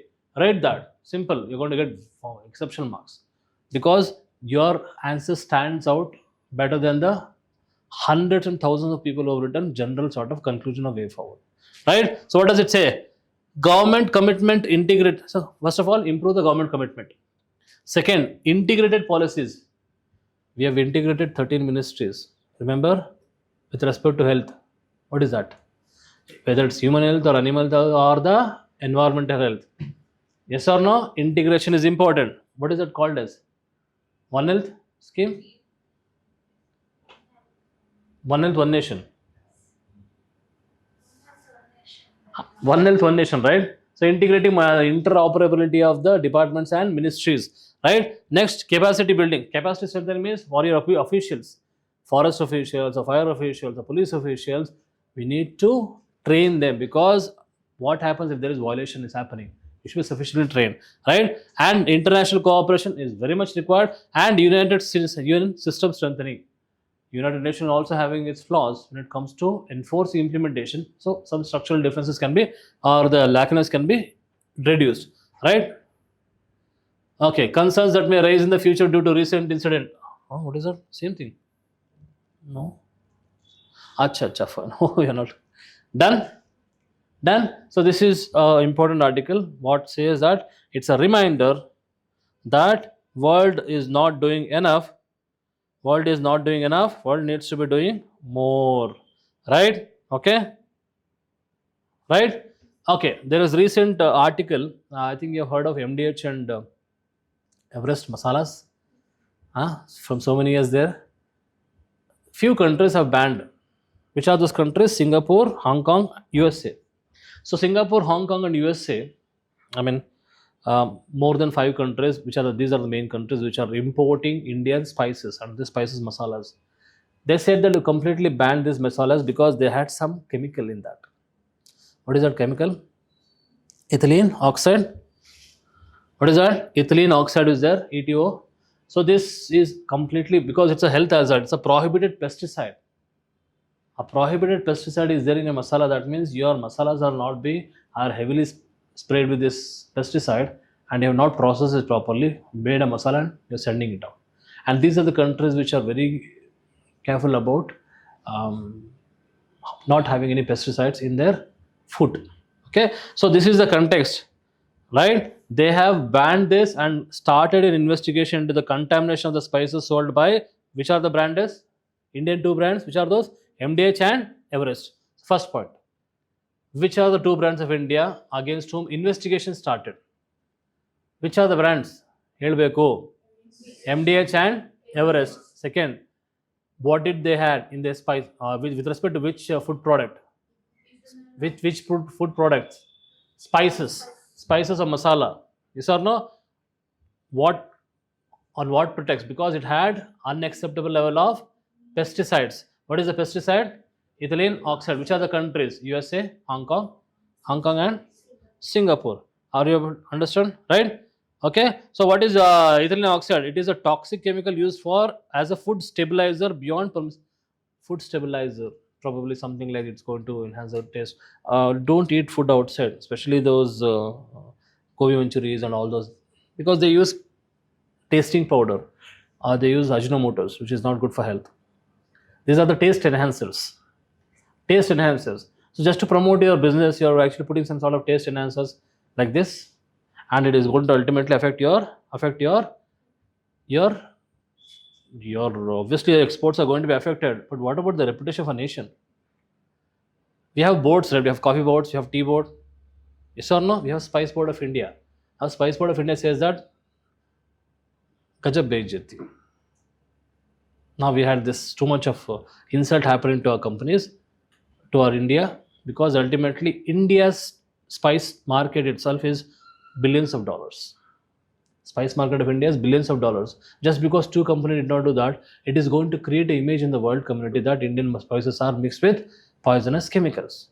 So let me take the responsibility and let me check it before exporting. Done? Who has done that? Spice Board of India took the response and said that mandatory testing of the products which are to be shipped abroad is to be taken. So what ever the spices, ಅಣ್ಣ ಅರ್ಥ ಆಗ್ತಿದ್ಯಾ?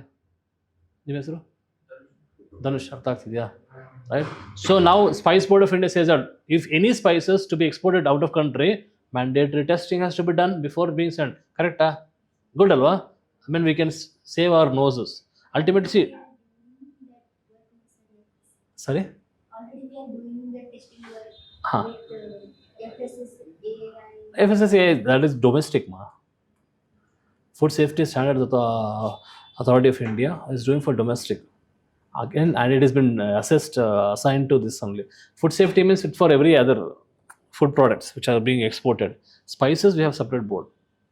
Okay, done. I think it is also done for other food based products which are exported. That is done by FSSAI. This is for spices. Okay, it is like overlapping. No issues. Done. So now international scrutiny is also still a demand for food safety FSSAI to also. Now one is Spice Board, second is FSSAI. So both have become alert now, right? Because it happened in spices. Now FSSAI also wants to say that I should also make sure that food products also which are exported from India, like pickles and all, right, should not be contaminated. Artha agtidya? Right? So then we also had this protein supplements which are endosulfan. These are in so many incidents happening. Okay, na? Right? So which are the countries? We had Hong Kong, and we had Singapore, we had USA, Australia, Maldives, right? So they also announced the same Bangladesh, same regulatory plan. All right. So which are the top 3 countries of Indian products are? This may you must be knowing. USA, almost 196 crores of worth of spices been imported by USA from India. So USA is the largest importer of Indian spices. UAE, almost 170 crores, 170.6 crores, and UK, right? So USA is the largest importer of spices. Just know the trend, like exactly how much is not required. So for USA, UAE, UK, all UUU, America, Dubai countries, then comes your UK. Done, right? So in this context, we'll again read this article. So ETO had high levels of ethylene oxide, which is a prohibited pesticide. So therefore they are under scrutiny. Now it is mixed, linked to the health risk, including what? Cancer. So it is comes under the banned pesticides under EFSA. EFSA means what? European Food Safety Authority. So European Food Safety Authority has banned certain pesticide, and having that in the food products is not permissible. We most of the times have, this is a foreign agency, right? Then why should we be worried? European, this is something like Food Safety Authority. They are the authority which is going to scrutiny Indian products which have been spent, because UK is the third largest importer of what? Spices, followed by, we also have other countries like Germany and other countries. Yes or no? So therefore their observation is also important. At the same time, most of some certain practices are also incorporated by India. For example, have you heard of this Euro norms? Euro standards. Have you heard of this BS standards, Bharat stage? BS1, BS2, BS3, BS4. It is nothing but it is the Indian version of Euro standards. What are those? They are the emission norms. Emission norms to whom? Not for the government, for the automobile manufacturing company. That whatever the automobile you manufacture, the emission limits should not be more than this. Yes or no? So from Bharat stage, BS stage 4, directly we gone to BS stage 6 from 2021. Yes or no?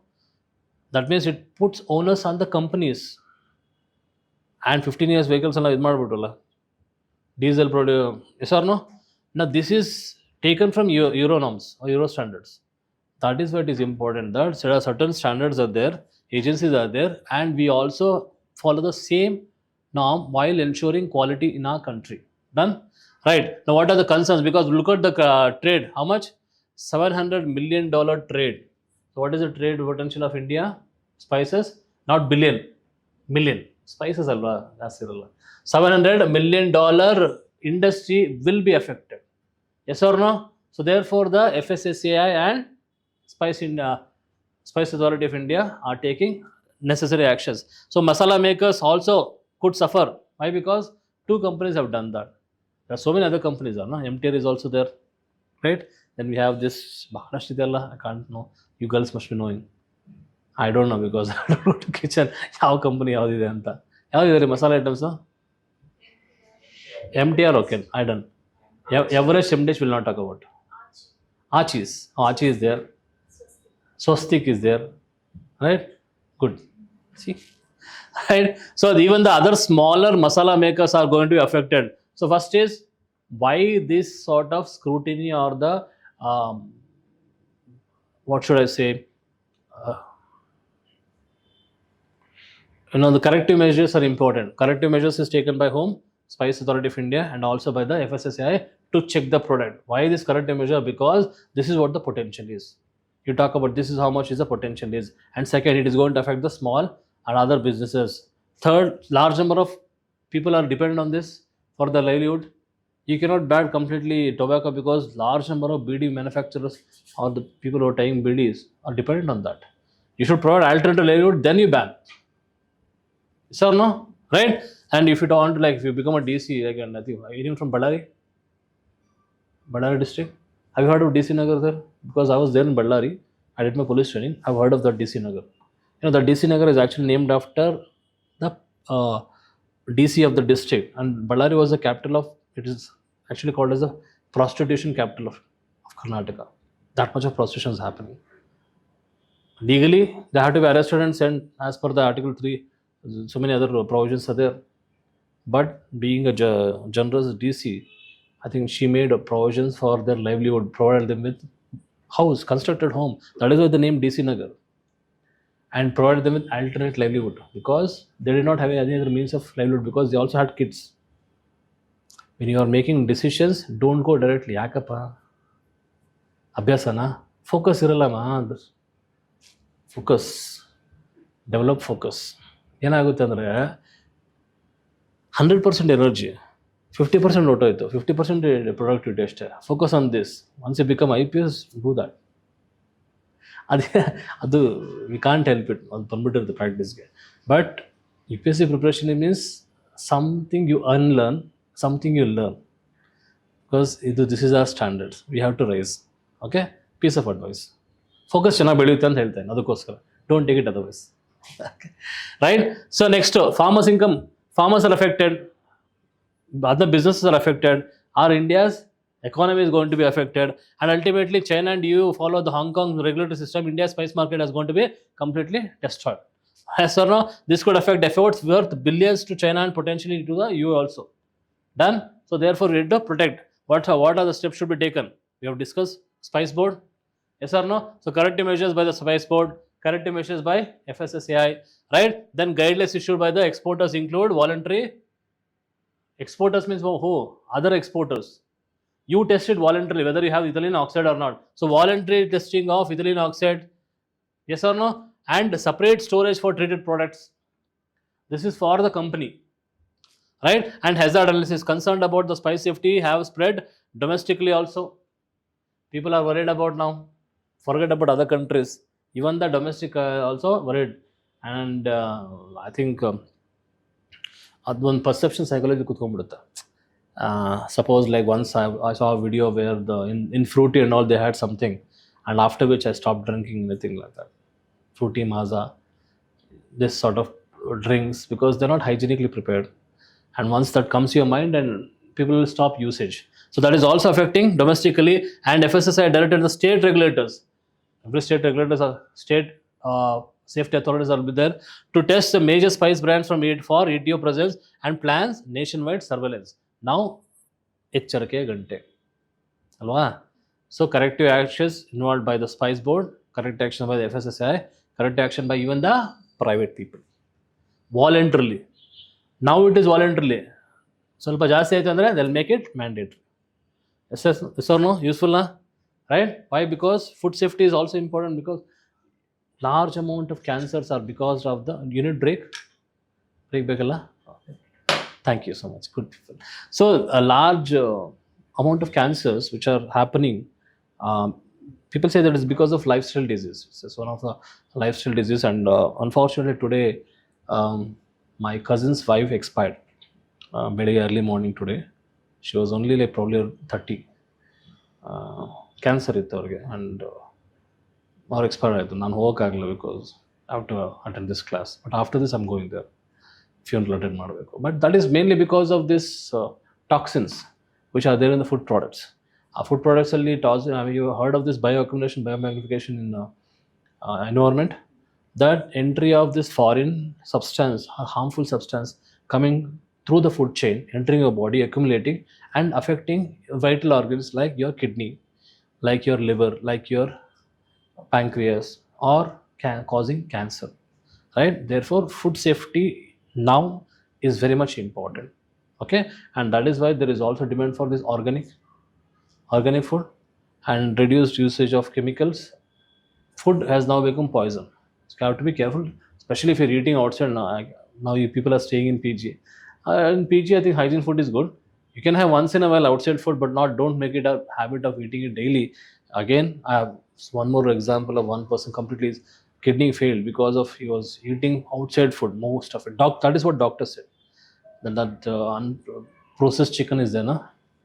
And you know, KFC and all, right? They are stored chicken, and he had this habit of eating it like every time outside, and his kidney failed and he expired. He was only 22. Again, one of my relative. Be careful. So food safety challenges in India. One is, most importantly, operation hurdles. Largest population country in the world, largest populous country in the world, right? And most importantly, lack of regulatory authority and the bureaucratic lethargy in India. We can't ensure that.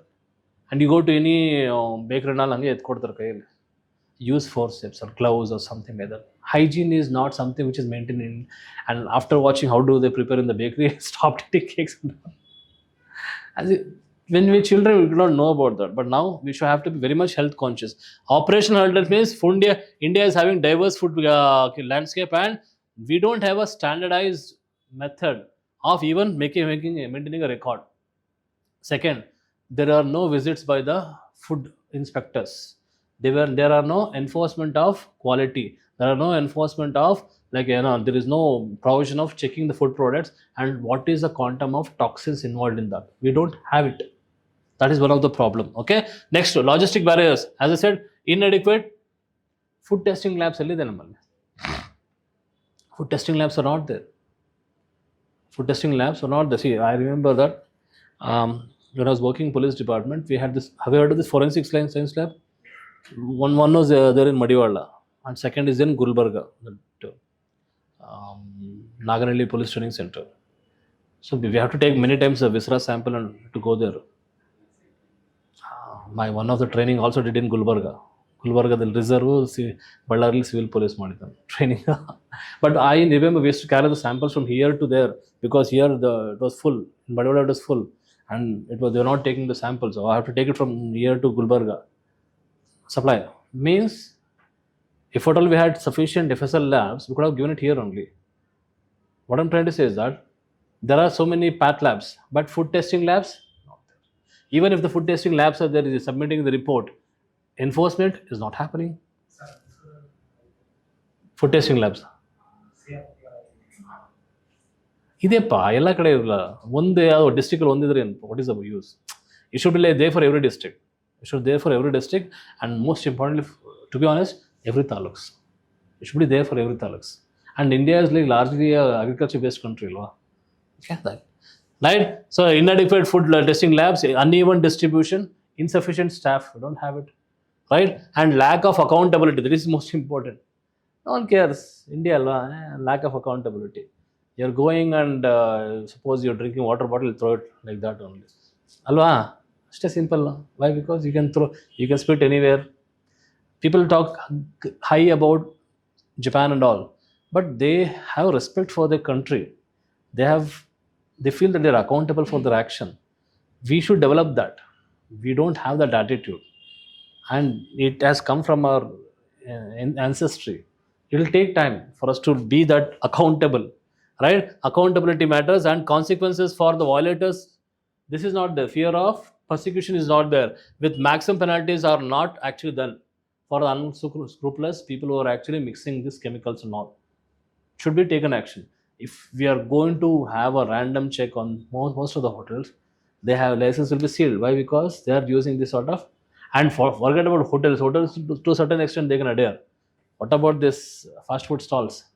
Food street ಅಲ್ಲ, tasty ಇರೋದಂತ ಹೋಗ್ತೀರಾ, free ಯಾಕೆ sir? Right. And most importantly transparency issues with in the FSSAI, that is one of the problem. So structural deformity, even with the apex agencies which are actually there to check and certify your product, corruption is also there. Sir, no, ella heli corruption. RTO officer 40% is something, but we go to any taluk office 100%. You can't have any work without corruption, anything. Right? Maybe you guys will bring about a change or will become a part of system. Option is with you. Accountability, because no one is going to ask you. You become part of system because things will come to you so much. You'll be tempted. I did that for 14 years without 1 rupee. 14 years I worked in police department. 14 years. From 2002 to 2016 ನಾನು resign ಮಾಡಿದ್ದು. But I'm happy, I'm proud to say, I did not take 1 single rupee apart from my salary. I am proud to say. Sir, that is only constable work, sir. When I become IAS and IPS, I'll get lakhs and rupees. And that depends on your conscience, whether you want to take it or not. But otherwise, you get so much of benefits from the government. Make use of it, right? Next, illegal mining in the Aravalli range must stop. Supreme Court. Illegal mining in terms of what? Sand. Right? And the granite. You know, Aravallis are the relic mountains. The oldest or the ancient mountain system in India is Aravallis, which is more than 600 million years. Right? When you talk about Himalayas, age is less than 40 million years, and Shivaliks is between 2 to 20. So this is the oldest fold mountains, right? And it acts as a watershed. Most of the rivers also originate from Aravallis, also move towards eastwards, and it is rich in resources. Have you heard of this Rajhara, K3 mines, copper mines? Huh? Rajasthan, right? So there illegal mining is happening and the state government is not doing enough. So now comes Honorable Supreme Court, who is the final protector of. So they are saying that immediate illegal mining should be stopped. Where? Aravallis. So if the court is taking the cognizance what the state was doing, now don't you think the state is accountable? Now they are asking the state, ಏನು ಮಾಡಿದ್ರು ಹೇಳ್ರಪ್ಪ. For stopping the illegal mining, what have you done? Illegal mining in what? Not talking about sand mining, talking about granite mining, right? So for stopping the illegal mining, the officials, what measures have you taken? They are accountable. And you should remember that while giving the case studies also, High Court and the Supreme Court order takes primacy than your state government orders. You may be working as an executive in IAS or IPS or maybe in your whatever, you're working for the state government, but your court rule or the court order overrules that. That should take, that will take primacy, otherwise you will be suspended. The judge can remove your uniform or like you suspend you from the post. Judiciary takes primacy. Always remember that. Okay, I've seen many case studies which are like very funny sort of. I mean, you should understand. Once you're in the department, you'll understand. Either the private or the public, you know how the system works. You should have some idea. The best way to address a case study: speak to a bureaucrat, or speak to any person who, for example, anything police related. Go and speak to a sub inspector or inspector. They'll actually give a story. Or if you have something related to like environment, go to an NGO. They'll know the procedure. Or something related to the depressed classes, go to any pressure groups will be there. Some organizations. They'll actually explain the procedure, legal procedure. That is important. Okay. So next, first is stopping. Second is asking for reply. That question, what is the action taken? Third, now new mining leases which are provided by the state government, criticizing the government's selective classification of Aravalli Hills. Why Aravalli Hills, which is ecological sensitive zone, right? And which are their ancient mountains. And most importantly, officials were scrutinizing. Third, what is your method of licensing? Who? Because the government is the one which is actually giving license. Rajasthan government. What is your method? Why are you giving it? And why you are selectively giving it? Now the state has to appoint a council and defend its case. Otherwise, state will be Right? So Aravalli's role is very much important because it acts as a natural barrier between the arid winds which are coming from the Afghanistan and Pakistan region. We have two barriers. One is protecting the India from the northern cold winds of Siberia and China, Himalayas. That is why though almost more than 50% of the regions are subtropical, means temperate latitudes. Still, India is called as a tropical country. Why? Because we don't feel that tropical, temperate experience, temperate like environment experience because Himalayas are protecting from cold winds. The same way, Aravallis are protecting from the winds which are coming from the Afghanistan, Pakistan. And you might have heard of Loo, which is a local wind. In the summer, it's going to be people are going to die because of the heat stroke. Very hot, and I've experienced that. Being in Delhi almost for 3-4 years, we've experienced Loo. Then this is one of its significant ecological significance, and it is having large number of minerals also. And because of the Aravallis only, the eastern part of Rajasthan gets some sort of rainfall. Luni River originates from that region only. Luni, which actually drains into Run of Kutch, seasonal river, dries up, but that is some of the life source for the people who are living in the banks of this region.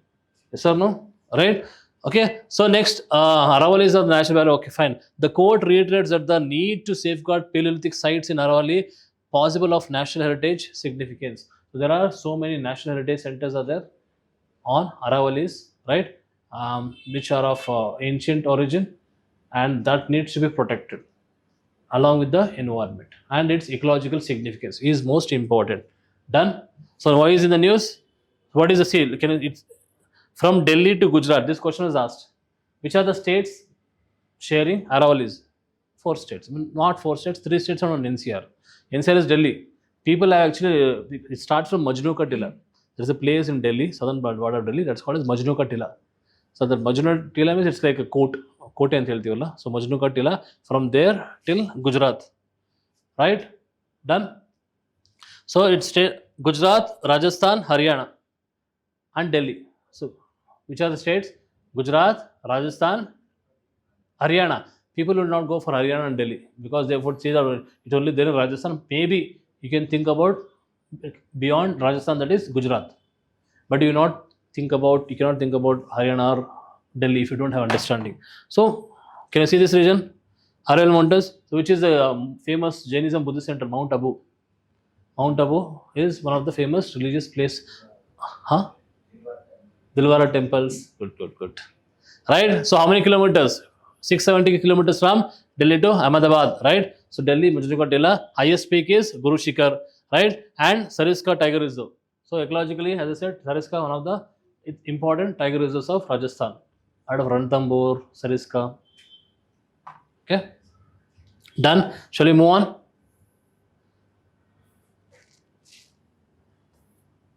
Okay, we have to be very fast. So now I'll just cut short the context and we'll try to run faster. Right? The judiciary shadows. Again, see observation. Now Supreme Court ಹಿಂದೆ ಏನು ಮಾಡಿತ್ತು? Reminder. Now again, judiciary shadow or the standard essential patent. Sometimes it becomes judicial excessive. Judicial activism is good. This question was asked in means judicial activism versus judicial excessive. Who is going to put that barrier as to, like, sometimes it may be useful policy, but because of the judicial excesses, things will be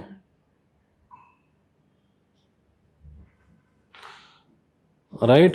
So with respect to the previous article, the Forest Survey of India in 18 said that 31 hillocks have been disappeared due to rampant illegal mining in Rajasthan. 31 hillocks means Guddagla. That is Forest Survey of India. We can add on this also, right? So only why? Because the hills which are above 100 meters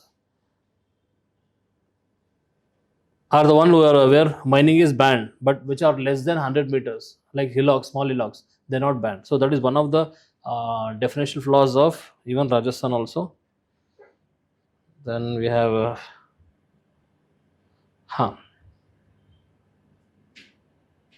right. So standard essential patents. Standards essential patents.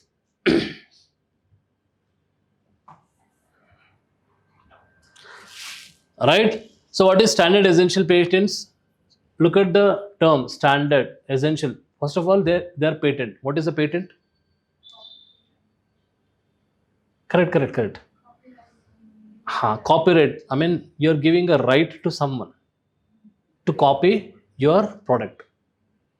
That means you have innovated something, and that is your intellectual property. Suppose I write a book, that is my intellectual property. Many publishers approach me, and I choose one publisher and I give them the patent.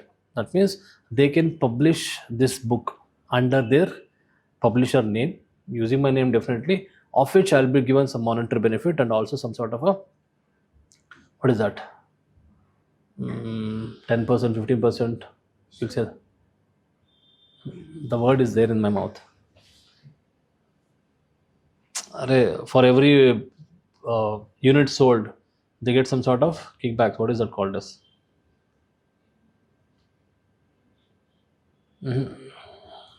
Sometimes this happen, mental blocking will happen, right? It'll come. No, don't worry. So, for example, for every unit sold, certain percentage of that whatever MRP is going to be going to the writer, but the rest of it is actually going to the publisher. Okay. So now this standard essential patents means these are the patents given by persons to some companies, and these patents are related to technological activities.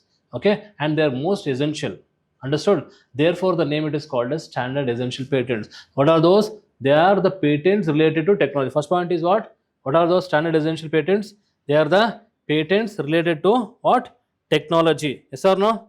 Right? Now, why is this important? Because these patents are required. The technology is important to declare essential for implementation of certain technical standards.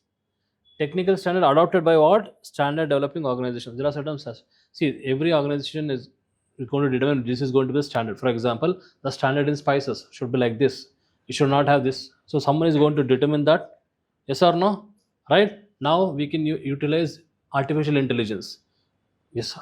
And there has to be certain technologies which is going to determine that there has to be technical standards. There has to be technical standards for certain machineries, for certain technologies, and to determine that you should have this standard essential patents. Now this will act as a benchmark as to like this is going to be a quality of technology, right? In order to protect this technology, you should have this much of a benchmark above which it can be considered as a quality product. Understood? Understood? So what is that? There are the patents that protects.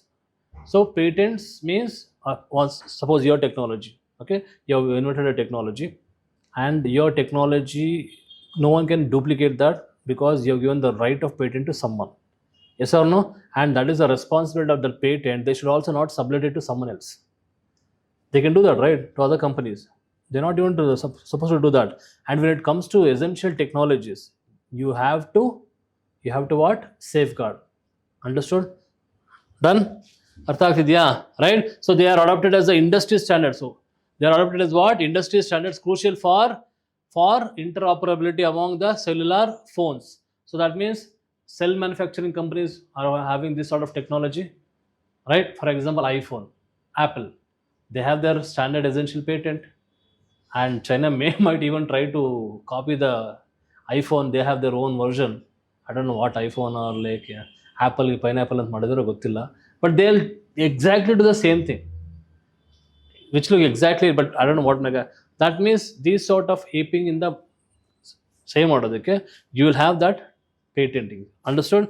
Now this standard setting, this decides what are the standards for a particular thing, right? For example, if anything has to be declared as UNESCO's heritage site, natural heritage sites, it should follow certain categories, criteria, right? If anything can be declared, should be declared as the GI indicators, it should follow certain criteria.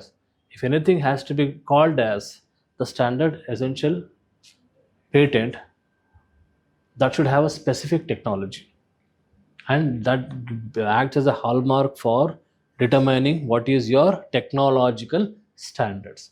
Understood? Right? Have you heard of this vehicles safety features of vehicles? The safety testing, the ranking is then a 1 star, 2 star, something like that. And even in if you take electronic items like AC or fridge, they give 2 star, 3 star. These are standards. Understood? So standard setting organization dominated by the private tech firms. That is the problem.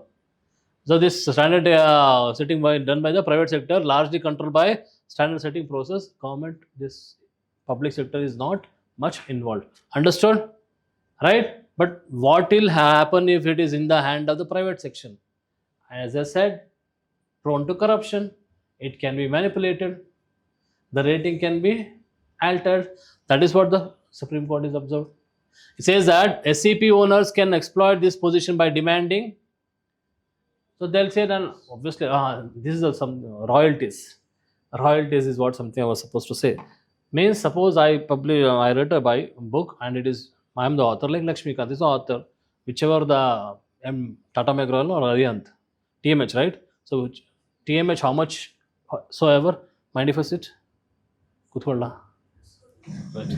So whatever the publications they do, irrespective number of units, certain percentage is going to go to the author as royalties. Right now, you take advantage of this, that special establishment as an essential patent, and you start demanding more of royalties to the publisher. Same thing can happen to a technological innovative company, right? Yes or no? You have developed a design or probably a program like a WhatsApp or Instagram or something like that. You have given SAP to a company and you start asking for more. So that is one of the problem leading to anti-competitive behavior termed as patent hold-up problem. So that means you'll say, as long as you don't give me that royalty, I'm going to hold up my permit to. Permit means patent to you. That is called as what? Patent hold-up problem. Understood? So here, what is been noticed is that one is corruption is happening. Second is even the patent issuer, not the holder, issuer or the author or the intellectual property rights owner can lead to patent hold up, right? Third, despite the frameworks like FRAN, that is fair, reasonable and non-discriminatory licensing, self-regulation has failed globally. Throughout the world, we have some regulation known as what? That whatever the deal you make, right? The amount you ask, it should be fair, reasonable and it should be non-discriminatory. But that has largely failed because of practices like patent hold-up problem, right? And FT fines were imposed on the companies like Qualcomm for even not adhering to that standard. Understood? So you have this Qualcomm mobiles, which was there. There was a essential, there are standard, there are some technological standards prescribed. It did not adhere to it, and it was fined. Done. So Indian judiciary has also been slow to address SCP abuse because one is because lack of understanding about judiciary about the technological aspects. Even if I talk about this, even my ignorance is also there with respect to technology. Yes, right. So most of the one is lack of awareness of the judiciary about the technology related inputs. Second is that it can also have don't have time for this because huge numbers of cases are pending in front of the court worth more than 3 crores. High Supreme Court itself is having more than 20, 25,000, 30,000 cases pending. Where can I take this? Especially when it comes to patenting or intellectual properties. Special courts has to be set up and not many of the lawmakers are equipped with this sort of knowledge. Understood? That is some of the problem. So what is the way ahead? So European, we can take the inputs from the European Parliament, measures to regulate the standard essential patents, suggesting that India should follow the same suit. Understood? Done? So Delhi, now which court has actually observed this? Delhi High Court. So Delhi High Court has delivered a judgment recently that one of the early lawsuits filed by the Ericsson against Lava International. Heard of this Lava phone? So Ericsson has filed against Lava. You might be knowing about Invicto, Suzuki Invicto car, which is nothing but the entire body and chassis of Innova. Toyota company's chassis, they'll put their logo. The same thing goes for another bike. Another Baleno and Glanza. Same vehicle.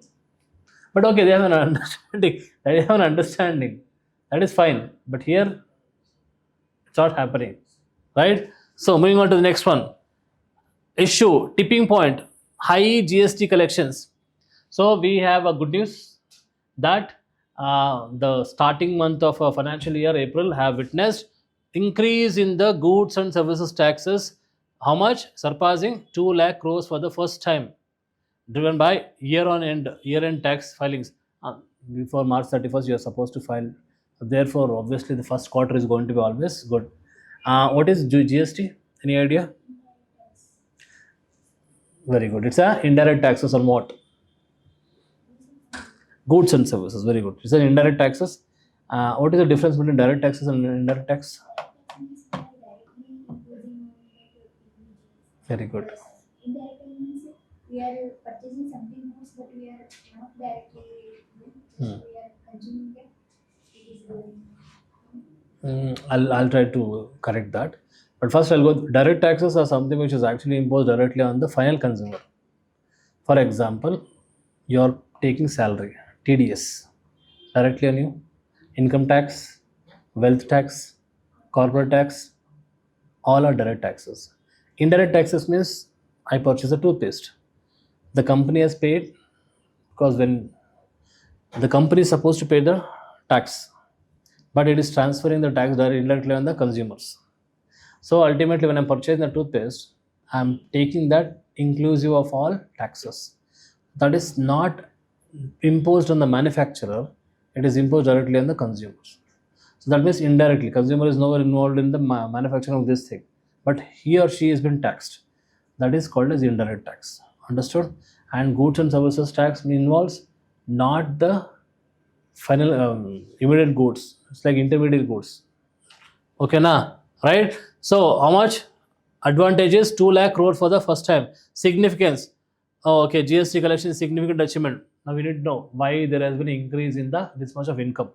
Right? One is our economy has remained robust. Last year it reduced to, it was having 7.5%. 2023 became 7%. 24 is going to be 7.2%. 7% because of failure of monsoon. Okay, COVID time it has gone much low, but I think India is one of the countries where they were able to maintain that 4-5 margin also even during the COVID time, right? So the resilience of India's economic structure is really good. It has withstood the Great Depression of 2008 also. It has actually withstood the Lehman Brothers issues which happened in USA. Global shocks now economy can very well able to absorb, thanks to all the financial structures which has been actually in place. Done? Okay. So GST collection is a significant achievement. Why? Because A, economy is robust. There has been simple recently there a report came. GST collection is a record high. Why? Say our economy is first robust. Second, and not much infected from the increase in the barrel price. We always tend to manage that. Okay. So next, improved tax collection. So tax collection has improved, it seems. Okay. How? Okay. Is there any influence of the change in the tax slab? That also we'll discuss. Right. So second is, you can simply say tax collection is improved. Second, economy is robust. These are the keywords. Third, strong revenue performance negates previous concern about the efficacy of the GST regime. Obviously, states which are ruling by the opposition parties will say that GST is going to be a failure, right? It is not going to be efficient, but look at the revenues collected. It shows that the GST is working well and it is able to garner more amount. Okay. Next, gain. One is economy is robust. Second is improved tax collection. Third, performance is good. Fourth, strict action against the fraudulence. Halwa, dandam dashagunam. That means you are taking, comparative to the previous years, you're taking strict action against those people who are filing fraudulent GSTs, right? Okay, and fake invoicing. So because of this, people are now becoming very, if at all we are able to increase the tax slab, which is like 30 plus percentage for like more than 10 lakh real.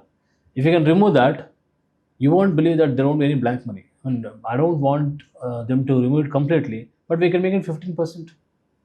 There are countries like Dubai who don't even tax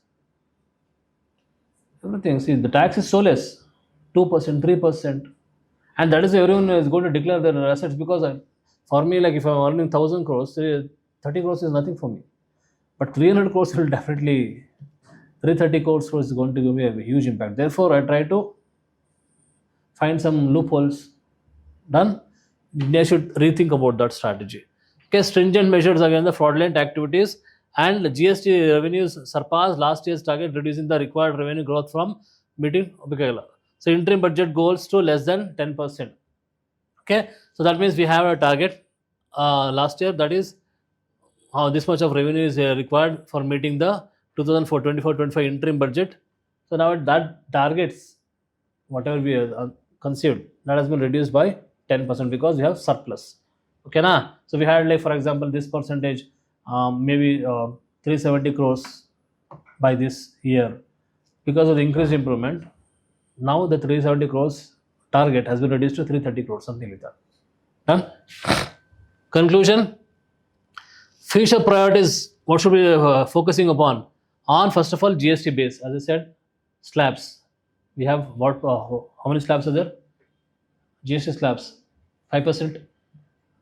Then we have 12% slabs. 12% to the 18% which you pay is 18% slab, then 24% slab, then we have 30% slab. Base. 25. 25, 24. Sure?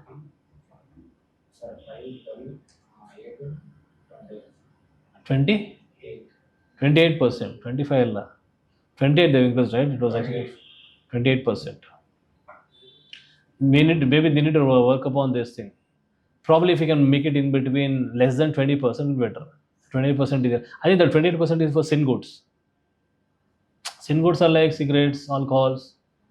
Usually that is. Sorry? Oh, that is excise. Sorry. Right. Or like, costly cars, Rolls Royce, Lamborghini and all. Actual cost of that is going to be 2.5-3 crores in their country. But here it is going to be 10 crores. The Range Rover itself is around 4 crores. I'm talking about Range Rover autobiography. Range Rover ಇದೆಯಪ್ಪ, ನೀ ಹೇಳ್ತಿರೋದು ಅದು ವಿಯಿಂದನೇ ಬರುತ್ತೆ. Range Rover, Velar, Vogue. Right? So moving on to the next one. Recognize this levers. This is a very important article. I made a notes on this. Right? But simple agi helbeku antandre, every year there is going to be question on women's related thing. One at least in essay. You're going to have one question about every year women related issues.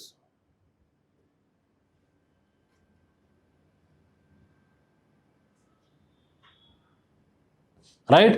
So simple. I would ask you simple questions. Please try to answer. As according to you, boys, what are the issues associated with women? Think and say. You can also say. But now after them, what are the issues? Nimge gottirange heli. Sanitation related to her monthly menses.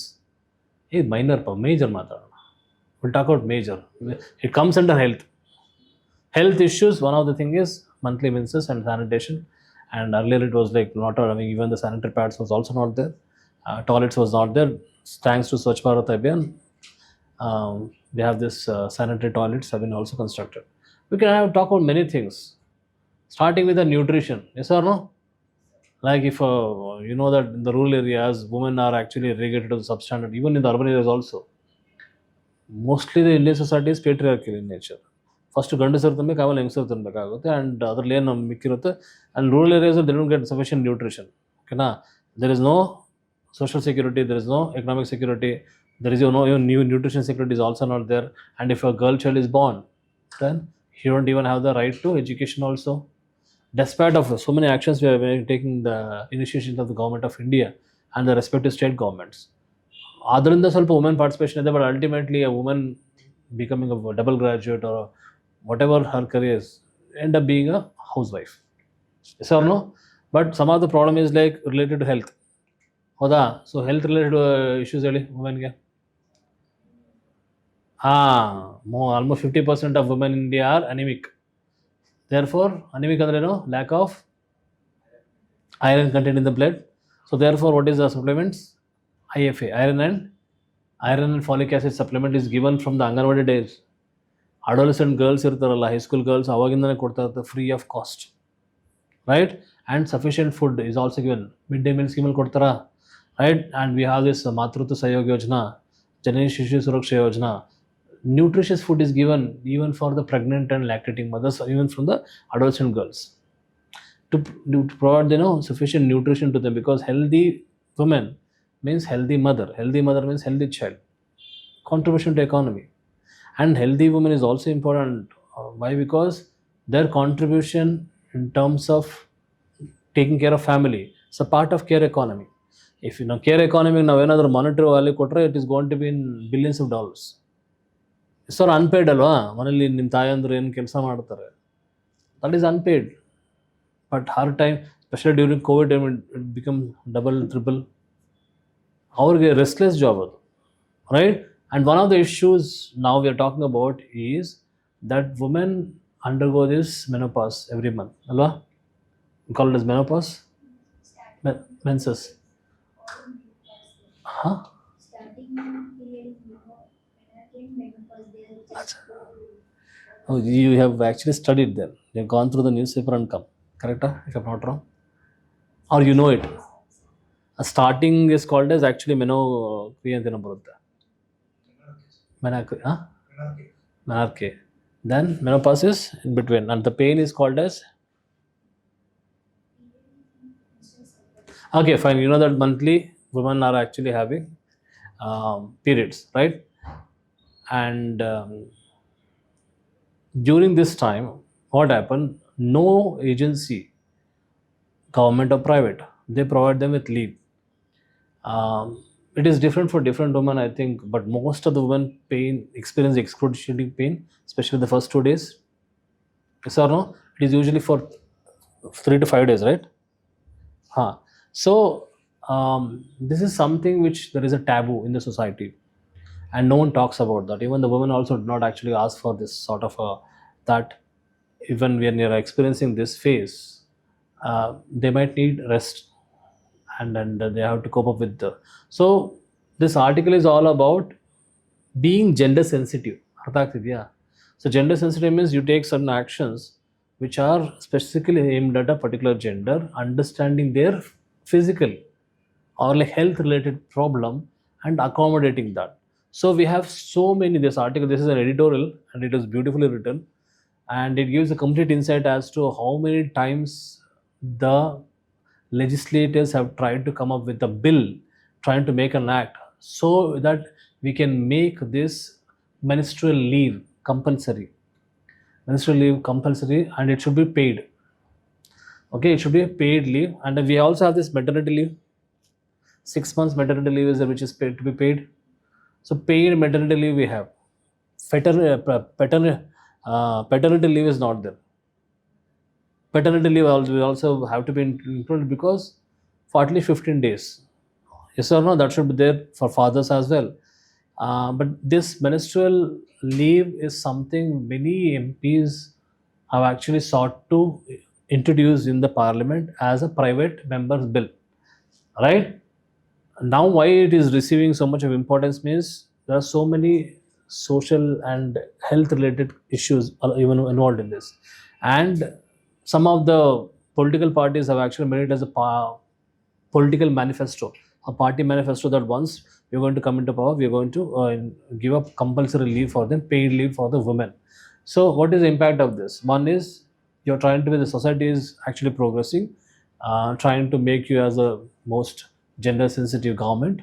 Second, and women, it leads towards women empowerment, or like I should not say women empowerment, it's about respecting their, or like understanding and respecting their problem which they face every month. And most importantly, what can I say,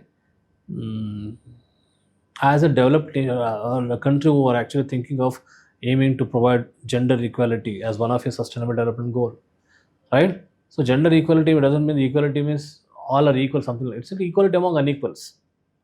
Equality among unequals means you should have a ramp for physically handicapped people. You cannot ask them to just climb up the stairs because everyone is climbing on the stairs. You cannot do that. Different people have to be treated differently. Okay, so this article is important. I've made my own notes. Okay, I'll actually say, because I actually refer the newspaper, then we can have a discussion. Okay, right? So now the recently, we'll talk about who are the members of the parliament who have tried to introduce this bill. And this bill is not officially from the government side, but now the government is actually taking it seriously, and it is one of the election manifesto of one of the party. If they come to power, we'll make it mandatory. And it is thanks to some of the private members who tried to time and again introduce this. And we can also take the historical context, like Kochi. Have you heard of this Kochi kingdom? Kochi, Kerala. And they were the first to introduce that. They were given leave. Women employees were actually given leave. It happened as early as 1912. Now we are in 2024. Don't you think it's high time for us to rethink our policies and make sure that it becomes a part of policy, whether private or public? Should we think about that? Yes or no? We talk about like women-centric programs, women-centric laws. Like for example, prohibition of domestic violence acts. Yes or no? Prevention of Dowry Act, abolition of Sati Act, we already have. Then PCP NDT Act, Preconception Prenatal Diagnostic Test Act, to avoid female feticide. Then we have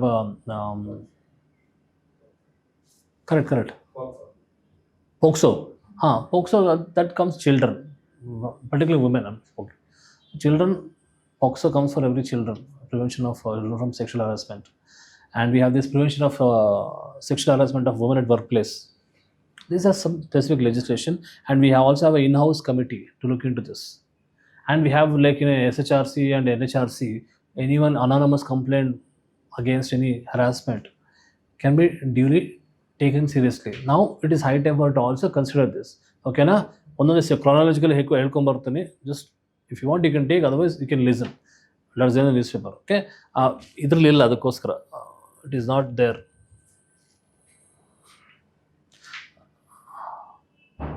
Right. So 2023 December, DMK's member of parliament, they introduced a private member bill. The name of the bill is called as what? A measure towards gender equality and enacting a gender sensitive policy. This is what they insisted upon, of providing menstrual leave. We have maternity leave. Let us focus on providing menstrual leave. I can guarantee that this question will come this year. Mains will bande varutte. If not mains, at least prelims.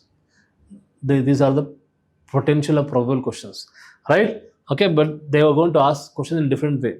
They would definitely want your opinion on this, and they would also want to know your understanding about this. They'll definitely ask, right? So first is December 2023 DMK's election manifesto. So in the state election is there. They said that if they actually come to power, they'll insist this union government to enact a law providing compulsory menstrual leave to the women. Right? Now what is that? It is a measure towards gender equality. Yes or no? And also ensuring providing gender sensitive policies. Not just equality now, they have to be gender sensitive. Not the USA concept of gender. The gender there is open. You can identify as anything. And that is very ambiguous. Right? In Indian laws, we have a very clear distinction. Next, in December, again, there is one Congress MP from the same Tamil Nadu. Her name was Jyoti Mani, Ms. Jyoti Mani in 2021. Also introduced a private bill named Right to Menstrual Hygiene and Paid Leave Bill of 2019. Right to Menstrual Hygiene and Paid Leave of 2019, introduced by Congress MP Srimati Jyoti Rai in 2021 December. So we can go for that. First is Congress MPs 21, second is DMP MPs, right? And again you can go back that some of the members, instead of passing it as a separate bill or an act, they said that we have one act, that is prevention of sexual harassment of women at workplaces. So that means woman has the right to take this leave. Women should be given this leave. If suppose if someone is not giving, that bosses are not giving the leaves, it should be considered as an offense under the Sexual Harassment of Women at Workplaces Prevention, Prohibition and Redressal Act of 2013. So that means when something is guaranteed as a right, obviously the violation invites penal provisions. If you violated, if you're not providing that, though you can be persecuted as per. That means it is also considered to be a sort of a harassment. Correct? Right? It is also sort. So some members have also sought that this has to be done. Okay. So now what does the bill says? We talk about the same Jyoti Mani's bill. What is that bill name? Right to menstrual hygiene and paid leave. So once she says that if anyone violates this, they should be punished under Prevention of Sexual Violence, Sexual Harassment at Workplaces Act. Okay, as per that act, they have to be punished. Second, they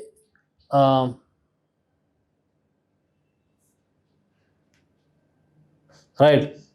So in case of any refusal, penalty has stopped. Along with you have punishment is there. Along with that, some monetary penalty. So penalty should also be imposed on that. Right. Third, the bill envisages menstrual rights for women stipulates that every woman should have the right to self-perception of her menstruation, including one is, menstruation does not mean that first, these are the words which are actually given in the newspaper. What is that? First menstruation, menarche, alva? Menarche is the first menstruation, menopause, menstrual cycle, primary or secondary dysmenorrhea, that means menstrual pain. So they can ask you what is meant by dysmenorrhea. Dysmenorrhea. Okay, dysmenorrhea. That means it is the cramps or the menstrual pain. Correct? Correct? Heard of that, you guys? Good, you need to learn. Because when you go to PT, the women-centric questions will be more. And now since this has come in the newspaper, they'll definitely ask. Right? And if anyone from the medical background, they'll definitely ask. Right? So the bill includes, what is that? Remedies. So what is the remedies? As per this bill, as per the Jyoti Mani's bill, 3 days. How many days? Not 5 days. 3 days of leave. Paid or unpaid? Paid leave. Very good. Second, when this happens at first stage, right to absence or leave for 30 minutes. How much? Right to absence or leave. When that happens, 3 days after, suppose it happens today, so she is entitled to take a break of 30 minutes, right? And she's also entitled to take because I can't say he here, so he cannot get she. So I have this habit of always saying he or she when it comes to, but here it is completely she, right? But it is not apart from having a recess of 30 minutes, she is also having the right to take rest for twice a day. So you also have a rest period. Okay, so rest period is not mentioned, depends on the company. Duration 30 minutes, so something like that. So rest period twice a day during the menstrual period for whom? Employees, workers, or working elsewhere. Done. So obviously, if a person who is staying at home, you can't say the same right to a husband or a kid or a son, because at their home they can take rest. There is no legal enforcement here. At companies it is legally enforced, right? And next, right to menstrual hygiene management facilities also. Are you able to understand? That means clean toilets or like accessibility to of sanitary pads, and ultimately probably the proper disposal. All thing comes under this. And equity for all women, irrespective of their social, economic status. Yes or no? Can be anything. There are certain hotels where if any woman goes, if they're not even a customer, they should be allowed to access the bathrooms. You know that? the whole stuff cannot say no, we don't allow you people just because you're looking like this. They can't say. Men ಅನ್ಬೋದು ಏ ಹೊಡಿಯ ಆಚೆಗೆ ಅಂತ ಹೇಳ್ಬೋದು. You are not suppose to say that to women. Know that ತಿಳ್ಕೊಳ್ಳಿ, right? Then so this is about the recent development. But historically ತಗೋಬೇಕು ಅಂದರೆ I want you to like rephrase this because coming from the chronological order, but whatever I've read from the newspaper, that is how actually. So the timeline goes from present to behind. So 23, 21, next 2017, then I go to almost 1912. When you are making notes, go from the reverse order. Okay. So 2017, again Congress MP from Arunachal Pradesh, Ninong Ering, Nining, Ninong Ering, Ering, right? So introduced a private bill on ministerial leave. What is that called as? Ministration Benefit Bill 2017. So Ministration Benefit Bill 2017, right? 2018, Shashi Tharoor, MP from Thiruvananthapuram, Kerala, introduced the same similar sort of bill named as Women's Reproductive and Menstrual Rights Bill of 2018. Women's Reproductive and Menstrual Rights of 2018, right? So next, 2022, Hibi Eden, HIBI, Congress MP from Kerala. So we had this Congress MP from Kerala, Congress MP from Arunachal Pradesh, Congress MP from Tamil Nadu, and DMK MP from Tamil Nadu. So all coming from the South nations, South states. Hello? Right? See, we are much more educated, advanced, we are gender sensitive. And we also respect women so much compared to no, I should take back this because this is recorded. It depends on people, and then the society is also how do they. That depends on how their upbringing or what is the social value of that region. Okay, I think South Indian region values, especially treating the women, is better because I've been to many parts of India and I've witnessed this firsthand. Firsthand, I've witnessed. Guys are far more fortunate. I should not say this because that actually put you in the place of a recipient. You're not recipient. You are the rightful owner of any right, it is your right. No one should give it to you. That is your. You have to exercise. At least, but we have this mentality. But North India, it's sort of different. Right? Hibi Eden from Kerala MP. So also introduced a private member bill named the Right to Menstrual Leave and Free Access to Menstrual Health Product Bill. So you can simply say, you don't have to exactly give the name, but if you're giving the name, exceptionally good.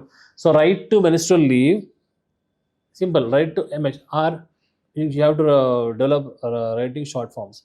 Right to M leave and free access to M health product bill 2022, right? Then Supreme Court in Shailendra Mani Tripathi, this is important, you have to write down. Shailendra Mani Tripathi versus Union of India. Whenever you're writing essays or mains answer, Supreme Court previous orders are also important.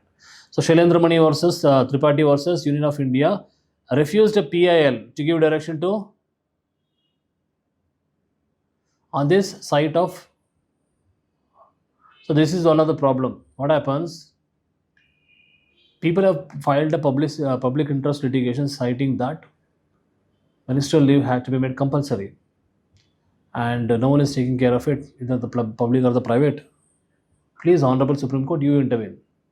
They were asked in litigation, and many times, even summarily, the Supreme Court takes up such cases. But here, what happened in this case, they said that I can't do anything. Why? Because it is up to the policy makers to do that. So they could have directed it, but Supreme Court did not do. They say that it is actually coming under the policy domain of the legislature. Because they are the one to enact the act. I could even only give directions. They could have given the directions, but they did not give the directions. But okay, fine. This is what the Supreme Court stand was based on its last ruling. It can change, no problem, right? So now comes the present 2024 elections. So 2024 election the present government, central government, in December 2020, the last year, in their Sankalp Yatra. In the Sankalp Yatra, they acknowledge that such policy will be introduced after the 24 elections.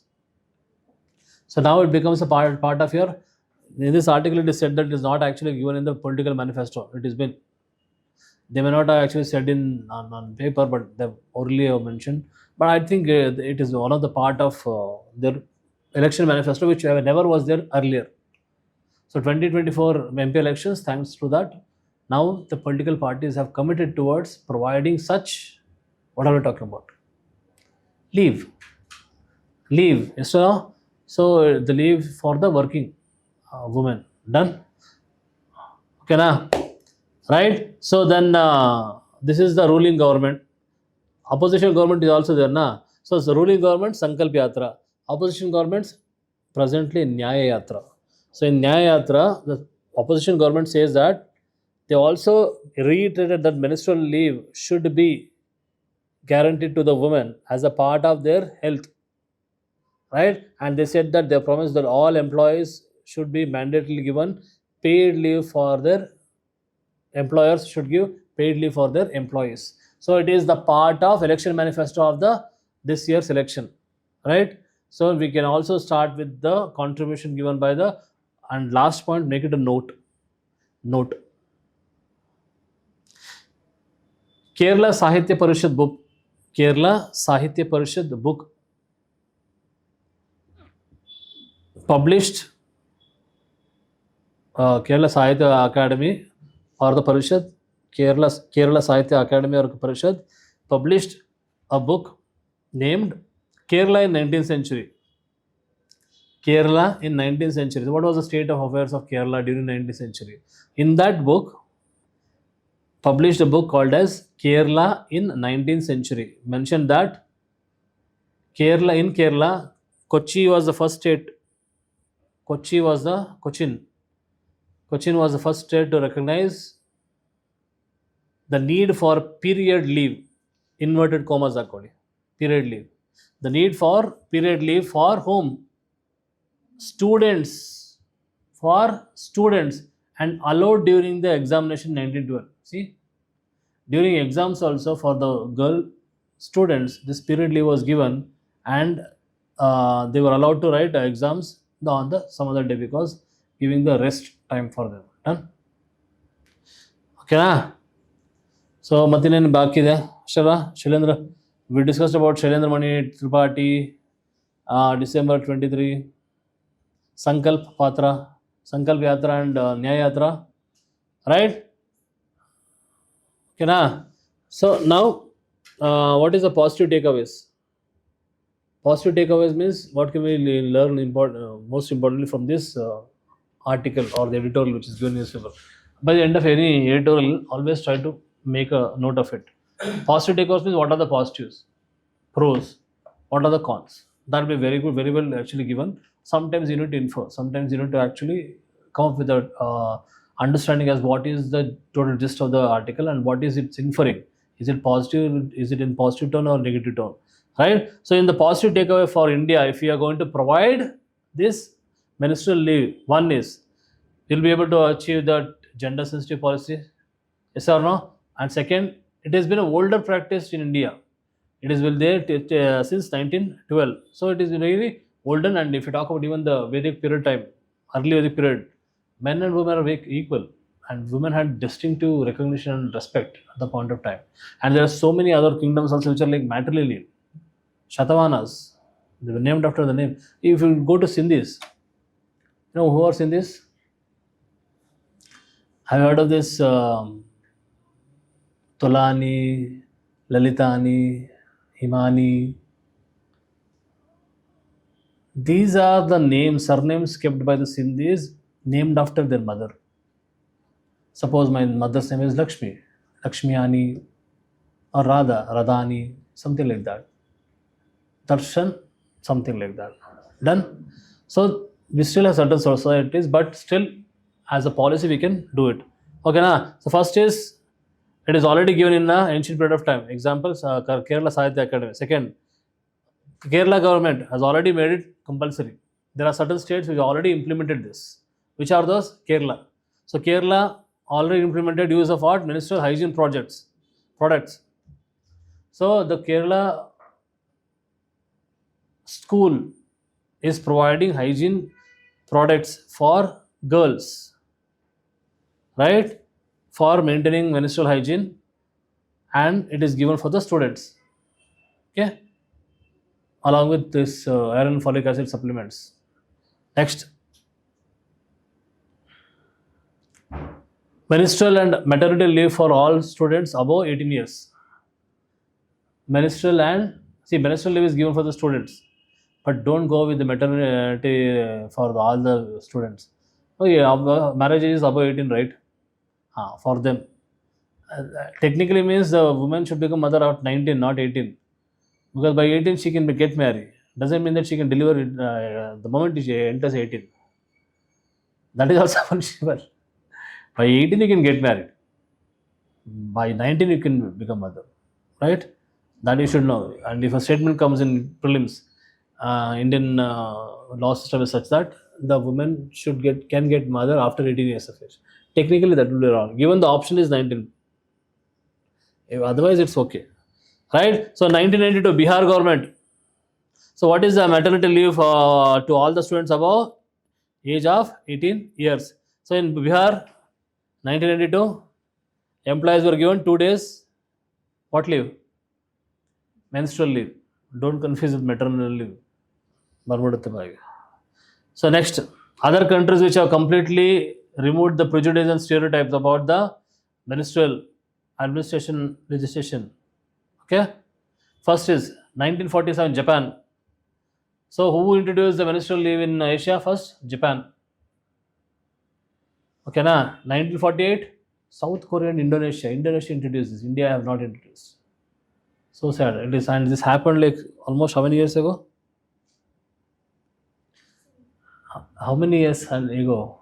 Since how many years we had this independence? 50, 60, 70, tell me.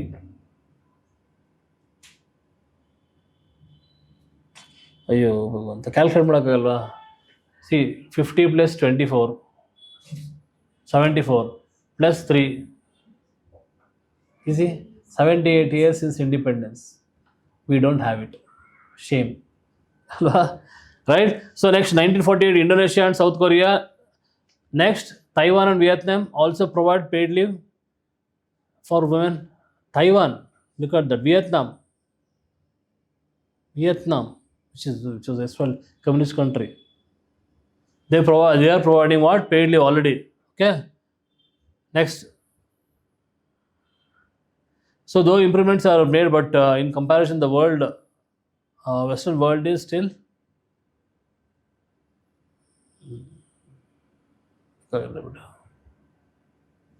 so world scenario. If it comes to world, India we have discussed, and 2003 ILO. What is ILO? International Labour Organization. So International Labour Organization actually asks the nations to provide what? If you can start your answer by giving a statement like International Labour Organization in 2003 have asked the nations to provide menstrual leave as part of their employees program, employees policies. Yes or no? You can answer this question. Start your answer like that. Reiterating by the latest has been the passing of private members bill by MP in the parliament, asking for a 3-day compulsory. Done. Good introduction. Then you can explain what is meant by all this technical terms. Okay na? So one is ILO, second is WHO, World Health Organization recognized World Menstrual Hygiene, recognized World Menstrual Hygiene concept of an NGO, and declared May 28 as World Menstrual Hygiene Day. What is that? World Menstrual Hygiene Day. Okay. So next, India's new Code of Social Security 2020. India's new Code of Social Security 2020 says that existing labor law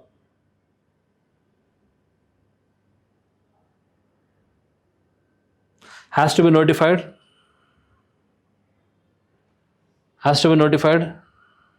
because it has not included menstrual leave. Okay. right? Now what happens if this leave is not given? What happens if the leave is not given? Woman has to suffer. Yes or no? And the suffering is more in rural areas or urban areas? Because it can lead to some sort of uterus related disorders or diseases, right? If we are not maintaining the proper hygiene, menstrual hygiene is not maintained, ultimately it can lead to hysterectomies. Have you heard of hysterectomy? Removal of uterus or cervix in the woman. That means the reproductive organs has to be removed in the extreme cases, right? That is called as hysterectomy, and it has been witnessed in rural areas most because of lack of such. Because what happens in rural areas? Daily laborers, yes or no? Daily laborers working in informal sector as agricultural laborers, they can't take leave. Why? Because their livelihood is affected. Therefore, they have to work in those days. It's going to affect. They are not getting rest, and as a result, hysterectomy happens. Done. Okay, na. So women laborers in the sugar, especially in Maharashtra, you see in the Maharashtra and Telangana. Maharashtra we have sugarcane workers, right? And Telangana we have this agricultural laborers and cotton workers. They have documented to have hysterectomies as the ministry is related to menstrual related absences could endanger their livelihood because they have been fearing about their livelihood, so therefore they could not take leave. Hysterectomies happened. One of the. So what is the way forward? One is legislation policy implementation. It is required both at the state level and national level. As long as you don't make it as a legislation, enforcement cannot happen. Legal sanctions should be there. Second, effective implementation. You just don't make the policies. You should ensure its implementation. Yes or no? Proper implementation should be there, and also without the fear of discriminating or facing any sort of repercussions from any societies or even from many companies, private companies who claim that I'm going to face loss. I don't care. Done. Next, awareness and education. That is the best way. You always create awareness. You educate people. Create awareness campaigns. Bring in Bollywood actors. Bring in cricket players, or bring in sports people who are considered to be like the role models people follow. Yes or no? Didn't we roped in so many such celebrities for social causes? Voting. Recent Election Commission of India for voting, polling, and vote. All of you voted? Good. Either whatever it is, either not, at least exercise your vote. That is your fundamental right. You did not exercise your vote. Police department? You working somewhere? ಅಲ್ಲ hair cut ನೋಡಿದ ಹತ್ರ ಅನಿಸ್ತು ನಮಗೆ. Very working police department ಇಲ್ವಾ? ಸರಿ, ಹಾಂ, ಅಲ್ಲಿ ನಮ್ಮ ಡಿಪಾರ್ಟ್ಮೆಂಟ್ ಅವ್ರ ಥರ ಕಾಣಿಸಿದ್ರಿ ಅದಕ್ಕೋಸ್ಕರ. We never had this sort of hair cut and all this thing all like trim and all. And ಈ ಥರ ಇರಲಿಲ್ಲ ಮುಂಚೆ. Hey, this is because of UPSC preparations and being an aspirant, sitting and eating Delhi food and all. This all came, and after marriage, after having 2 kids. See? Right? Previous year's questions about this. Women. See, the previous year's UPSC questions. Women empowerment in India needs gender budgeting. This question was there. They're talking about gender budgeting, and how many times the question in Indian paper, even in paper 1, influence. What is the impact of globalization on women in rural areas? Third question. So first is like women empowerment in India needs gender budgeting. Okay. So what are the requirements and status of gender budgeting in Indian context? This was on previous year's question, and one question was about feminization of agriculture. Feminization of agriculture. One question was about impact of globalization on women, right? And health related, I think we had breast cancer questions, cancer related, and we had obesity or like lack of anemic related, maybe in prelims or mains, but somewhere these questions have actually come up. Okay, shall we continue? Okay, na? Right, so this is the same thing we already mentioned, but I more detail. Right, next, another important article. Does the Pradhan Mantri Jan Arogya Yojana need a design change? Oh, we can continue up to 1:30 if it's okay. Huh? You have class? 2 o'clock you have test. One article. Important part. See, have you heard of this Ayushman Bharat? Ayushman Bharat is an umbrella scheme for health. Many comes, providing free healthcare facilities up to health insurance also. One health insurance is your Pradhan Mantri Jan Arogya Yojana. What is that? It provides health insurance to the weakest section of the population up to a tune of 5 lakh rupees per annum. Problem with the government agencies is that how does the insurance companies work? A patient gets admitted in the hospital. Whatever, ultimately first it seeks approval.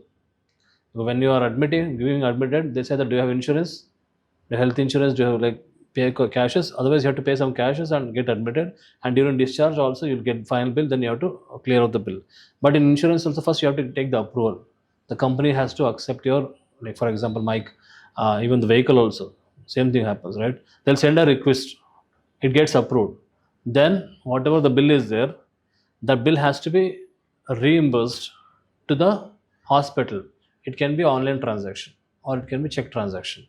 But most of the cases, what happened, since this is sponsored by the government, it is funded by the government, 100% funded by the government. The beneficiary is not getting funded. Yes, the funding is done between the state government and central government.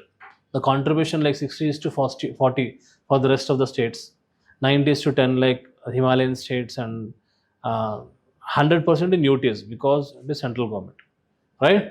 But for the insurance companies, the companies for the hospital which actually provided the medical service, the payment of this pending bill is not done properly. That is one of the problem, because it has to be released from the government, and government, what happens, they'll take long time. So this creates some sort of animosity with the hospital owners also and hospital management. They would in turn fear that people who are having this, obviously they'll be given a card. Ayushman card will be there, right? And it can be registered when you go to health. What is that?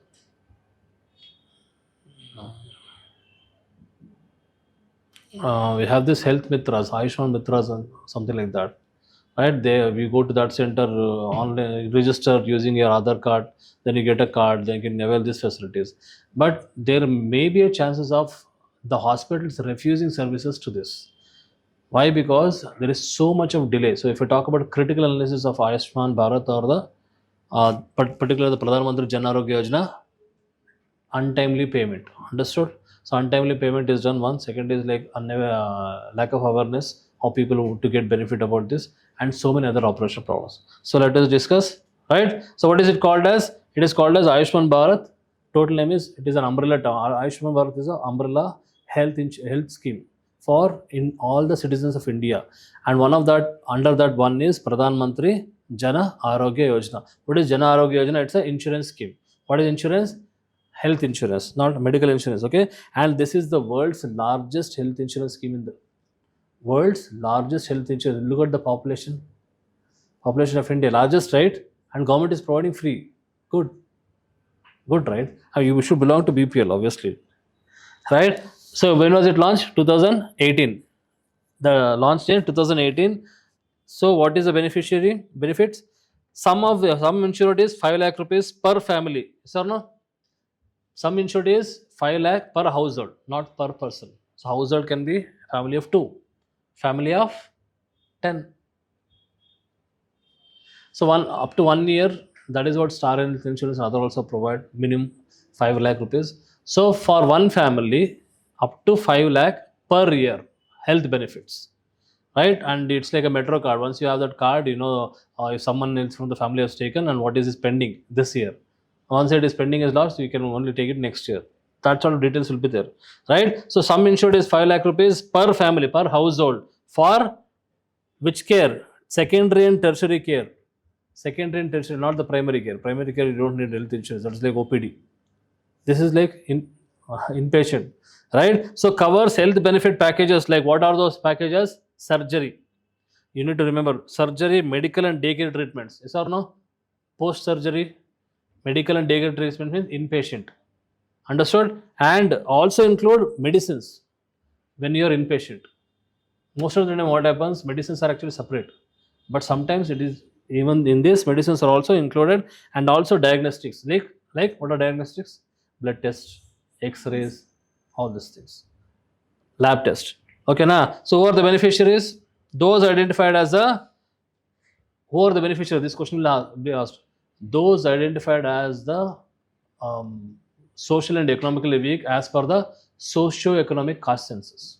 Understood? So we have the socio-economic caste census recently done, and as per that, who are actually considered to be the socially and economically backward, they are the members. Okay, and which is the agency which are responsible for carrying on this? That is National Health Authority. So National Health Authority, NHA. National Health Authority is a nodal agency. Okay, right? So this is the agency which is implementing Pradhan Mantri Jan Arogya Yojana. Now it has given flexibility to the states and union territories to use. So one is, who are the beneficiaries? SCCC, that is socio-economic caste census. Depressed people under the socio-economic caste census. Okay. Now what about those who are belonging to that non-SCCC beneficiary family? In that case, the states are given some amount of flexibility by the National Health Authority. So National Health Authority provides flexibility to states and unities to use even the non-SCCC beneficiary family database with similar, not completely, but similar social profits. Some amount of insurance is also provided them also, not in terms of 5 lakhs, but something for tagging against the leftover SCCC families. Done. Funding.